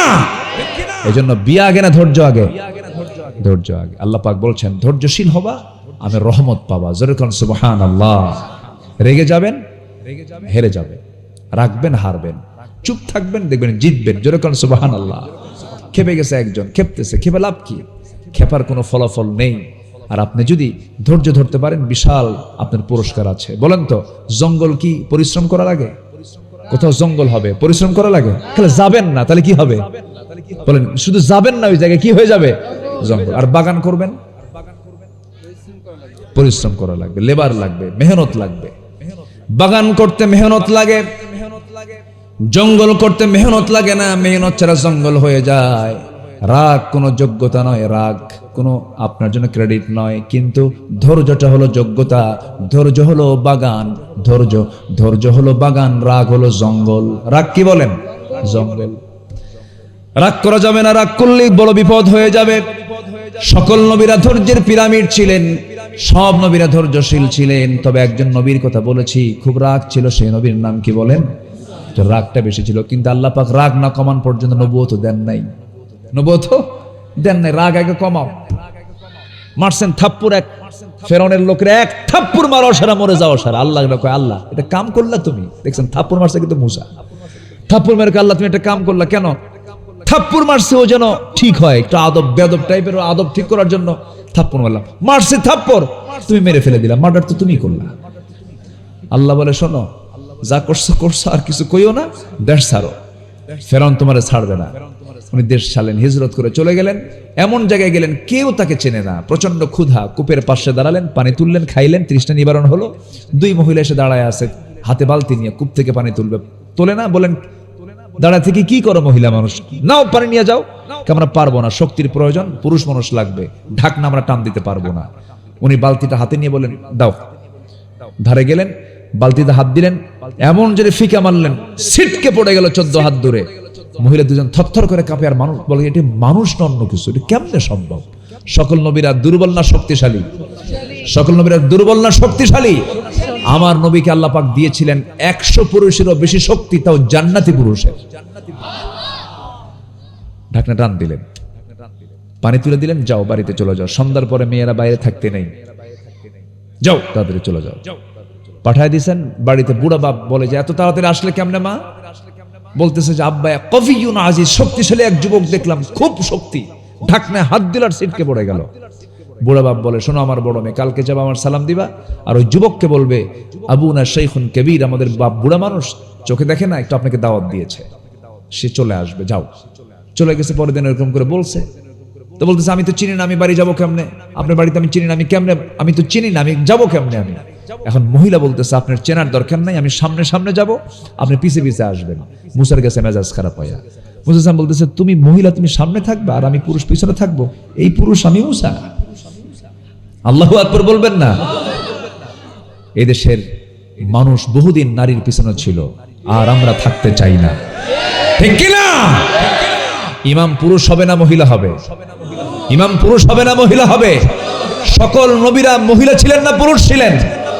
আর কিছু বোঝা লাগে? আর কিছু বোঝার দরকার আছে? বাড়ির মুরব্বী যদি মহিলা হয় জান্নাতের টুকরা হয়ে যায়, ঠিক আছে না? দেখেন ঠিক কয়। আর ওয়াজ হবে না, কারণ একটা বাজে তো সব কম পড়ছে। যে বাড়ির মুরব্বী মহিলা হয় জান্নাতের টুকরা না? বিচার করবে কে? মা না বাবা? বিচারকের চেয়ারে কে বসবে, মা না বাবা? বাবা। বাবা যদি বিচার করে তার সঠিক বিচার হবে, আর মা করলে আবেগ থাকবে। আবেগ কি থাকবে? আবেগ আর চোখের পানি কোন দিকে যাবে নিজেও বুঝবে না। এই জন্য আল্লাহ যাকে দিয়ে যে কাজ করাবেন সে কাজ তাকেই করতে হবে। মেয়েদের কাজ হলো বাচ্চা কাচ্চা আপনি পারবেন না। আপনার কোলে যদি একদিন বাচ্চা থুয়ে যায় আপনার বউ মায়ের বাড়ি, কে তুমি একদিন দেখো, এক বেলার মধ্যে কয় আসার খাবে আল্লাহ জানে। এটা আপনি পারবেন না, এটা মহিলা পারবে। মুসা আলাইহিস সালাম কি করলেন? বললেন যে আমি সামনে যাব, তুমি পিছে আসো, কারণ আমি পুরুষ, তোমার দিকে আমার নজর যাবে, আমার গুনাহ হবে।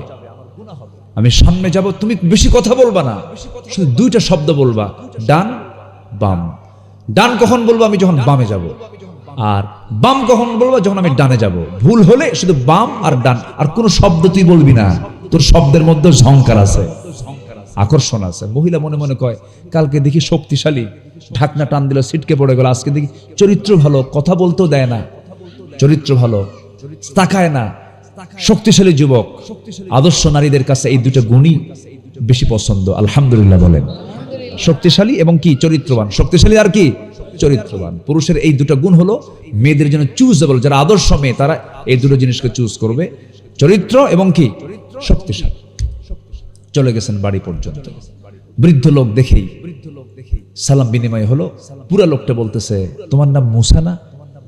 উনি ভাবতেছে আমার নাম মুসা, এত দূর চলে আসলাম, এই লোকটা কে? ফেরাউনের লোক নাকি?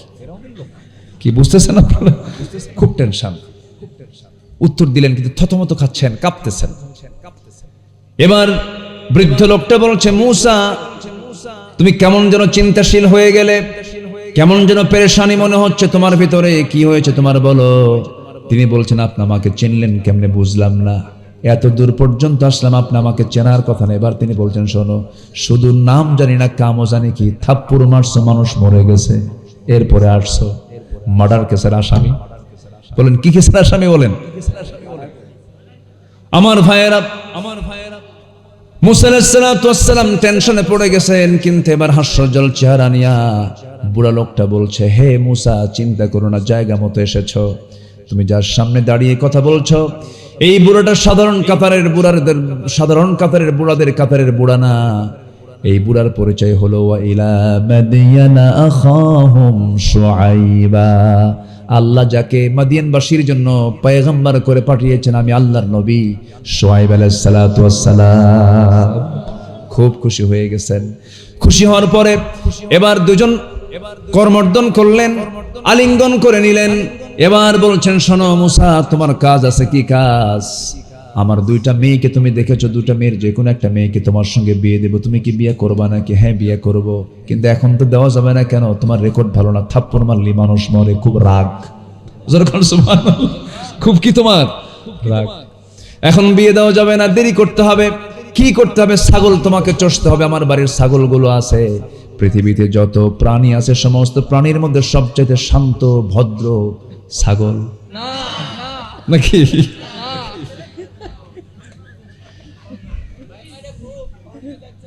এই ছাগলকে দেওয়া হলো দায়িত্ব, রাগী লোকের কাছে দেওয়া হলো। ছাগল যদি একবার ব্রেক মারে বোঝেন তো, একবার যদি ছাগল ব্রেক মারে, দুই পা যদি একসঙ্গে গেড়ে দেয়, দড়ি ছিঁড়বে, আপনি চলে যাবেন, কিন্তু ছাগল নড়বে না। 8 বছর দায়িত্ব পালন করলেন, 10 বছর দায়িত্ব পালন করলেন, ছাগল পালার ডিউটি শেষ হয়ে গেল। এরপরে তার বিয়ে হবে। এমন সময় শেষ দিন ছাগলগুলো নিয়ে মাঠ থেকে যখন বাড়িতে আসবেন, হঠাৎ করে লক্ষ্য করে দেখেন একটা ছাগল পাল থেকে বিচ্ছিন্ন হয়ে একদিকে দৌড় মারছে। উনি অফিসে পিছে দৌড় মারলেন। ছাগলকে সহজে ধরা যায় নাকি? খুব বেজুত। ছাগলও দৌড়ায়, নবীও দৌড়ান। বেশ কিছুক্ষণ দৌড়াইছেন। দৌড়ালে কি রাগ কমে না বাড়ে? যত দৌড়াচ্ছেন রাগ তত বেড়ে যাচ্ছে। সাম তাহলে পাইলে হয়। দৌড়াচ্ছেন, ছাগল এক পর্যায়ে থেমে গেল, আর পারল না। ছাগল থেমে গেছে, থরথর করে কাঁপে। এমন রাগ উঠেছে দাঁতের উপরে দাঁত মেরে দুই হাত দিয়া দুই পা ছাগলের শক্ত করে ধরে শূন্যের উপরে তিনি চড়াইয়া নিয়েছেন, এক আছাড়ে মেরে ফেলবেন। লক্ষ্য করে দেখেন ছাগলটার চোখ মুখে দারুণ ভয়, লোমকূপ দিয়ে ঘামগুলো ঝরতেছে, টপ টপ করে পড়ছে। মুসা আলাইহিস সালাম মনে মনে চিন্তা করলেন, এই ছাগলকে মেরে কি লাভ? ছাগল তো বোঝে না, পাগলে কিনা বলে, ছাগলে কিনা খায়, মাইরা তো কোনো লাভ নাই। দয়া হলো, মায়া হলো, আস্তে করে দুই হাত থেকে ছড়াইয়া দিলেন, কোলের মধ্যে নিলেন, আদর করলেন। আল্লাহ বললেন, মুসা রাগ কমে গেছে। যেরকম সুবহানাল্লাহ।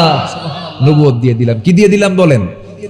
ধৈর্য আনলে পরে আমার আপনার জন্য পুরস্কার আছে না নাই? বলেন বলেন। পরাজয় না সফলতা? পরাজয় না সফলতা? নাম্বার 5 চলে গেল। নাম্বার 6 হলো আনুগত্য করতে হবে জীবনের এক জায়গায় না সব জায়গায়। কার? আসতে বলবেন না, কার? আল্লাহর আনুগত্য করতে হবে, নবীর আনুগত্য করতে হবে। ওয়ামাইয়ুতিইল্লাহা ওয়া রাসূলাহু ফাকাদ ফাযা ফাওজান আযীমা।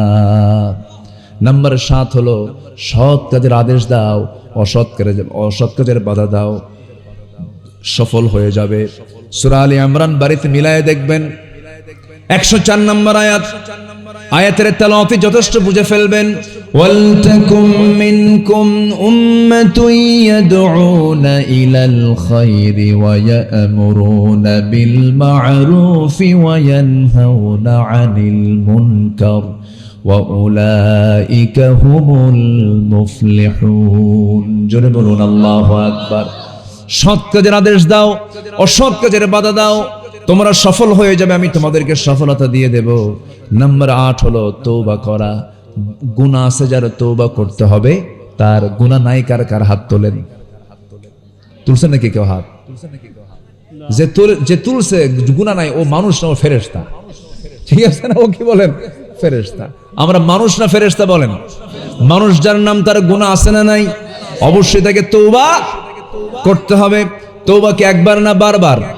পাতলা পাতলা না ঘন ঘন তওবা করব আমরা। আল্লাহ রাব্বুল আলামিন বলেন, ইয়া আইয়ুহাল্লাযীনা আমানু তুবু ইলাল্লাহি তাওবাতান নাসুহা তুবু ইলাল্লাহি জামিআন আইয়ুহাল মুমিনুন লাআল্লাকুম তুফলিহুন। জোরে বলুন আল্লাহু আকবার।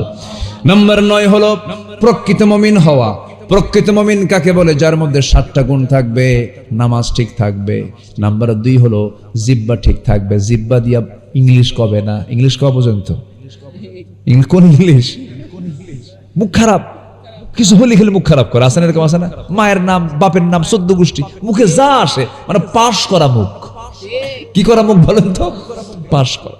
এত মুখ খারাপ, এটা ইমানদারের বৈশিষ্ট্য নয়। ইমানদারের জবান হবে অত্যন্ত যত্নবান জবান হবে। দলিল লিখতে যেমন দলিল লেখক খুব চিন্তা করে, ইমানদার কথা বলতে নিয়ে কথা বলবে আগে না চিন্তা করবে আগে? চিন্তা করে আগে কথা বলবে। আর ভাববে এই লোকটাকে আঘাত দিয়ে কথা বলবো না, অসম্ভব, মরে যাব, আঘাত দিয়ে কথা বলবো না। আল্লাহু আকবার বলে। আম্মা জান আয়েশা বলেন, রাসূল আমাদের সঙ্গে যখন কথা বলতেন যেন মুক্তোর দানার মতো, মানে এক একটা করে শব্দ চয়ন হতো। আল্লাহু আকবার বলেন। কথা মানুষের কথাই মানুষের সৌন্দর্য ফুটে ওঠে। কথাকে আমরা সুন্দর করব, জোরে বলি ইনশাআল্লাহ। কথা যেন অসুন্দর না হয়, কারোর সাথেই না, বাবার সাথে না, মার সাথে না, ভাইয়ের সাথে না, বউয়ের সাথে না। কিছু কিছু স্বামী আছে বউরে তুই করে ডাকে, এই এদিকে আয়, এরকম আছে না, সম্মান দিতে জানে না, ভালোবাসতে জানে না, মোহাব্বত করতে জানে না, লাঠি দিয়ে পিটায়। বউকে পিটানো তো সুন্নতে মুআক্কাদা। আছে কিনা এরকম? আছে না এরকম লোক? আছে না বলেন তো? আছে? এগুলো করা যাবে না। সুন্দর কথা বলবো আমরা। মুমিন কারা? নামাজ ঠিক থাকবে, জিহ্বা ঠিক থাকবে। নাম্বার 3 হলো ওয়াল্লাযীনা হুম লিয-যাকাতি ফাঈলুন। যাকাত ঠিক থাকবে, ওয়াল্লাযীনা হুম লিফুরুজিহিম হাফিযুন, লজ্জাস্থান ঠিক থাকবে। নাম্বার 5 হলো ওয়াদা ঠিক থাকবে। নাম্বার 6 হলো আমানত ঠিক রাখবে। নাম্বার শেষ হলো নামাজ দিয়ে শুরু, নামাজ যারা মনোযোগ দিয়ে পড়বে, নামাজ যারা যত্নশীল হবে, উলাইকা হুমুল ওয়ারিসুন আল্লাযীনা ইয়ারিসুনাল ফিরদাউসা হুম ফিহা খালিদুন। জোরে বলুন আল্লাহু আকবার। এই 7 কাজ করবে যারা, জান্নাতুল ফিরদাউসের অধিকারী হবে তারা। আল্লাহ কবুল করুন, আল্লাহ কবুল করুন। জোরে বলি আমিন। অনেক রাত হয়ে গেছে, কেমনে যত সময় চলে গেল, কেমনে যত সময় চলে গেল বুঝলাম না। আমরা যতটুকু শুনেছি আমরা বলে ফেলি আলহামদুলিল্লাহ। এই নোটটা শেষ করছি তো, মনোযোগ দেননি মনে হয় আপনি, শর্ট করে বলেছি। সেখানে যেখানে আছেন সেখানে বসেন। আমরা এখন আল্লাহর কাছে চাবো, আল্লাহর কাছে প্রার্থনা করবো আল্লাহ যেন আমাদের গুনাহগুলোকে মাফ করে দেন। জোরে বলি আল্লাহুম্মা আমিন। কেউ যাবেন না, সবাই বসুন। দোয়া একটা লোভনীয় জিনিস, এই দোয়াগুলো পাবেন না তো, এতগুলো মানুষকে আপনি পাবেন কোথায়? একসঙ্গে এখানে মুসাফির আছে, এখানে আলেম ওলামা আছে, আমরা সবার জন্য দোয়া করব, সবাইকে নিয়ে দোয়া করব। এই দোয়ায় আব্বা আম্মার জন্য দোয়া হবে, নিজের জন্য দোয়া হবে, দেশের জন্য দোয়া হবে। এই দোয়াকে গুরুত্ব দিয়ে সবাই বসুন।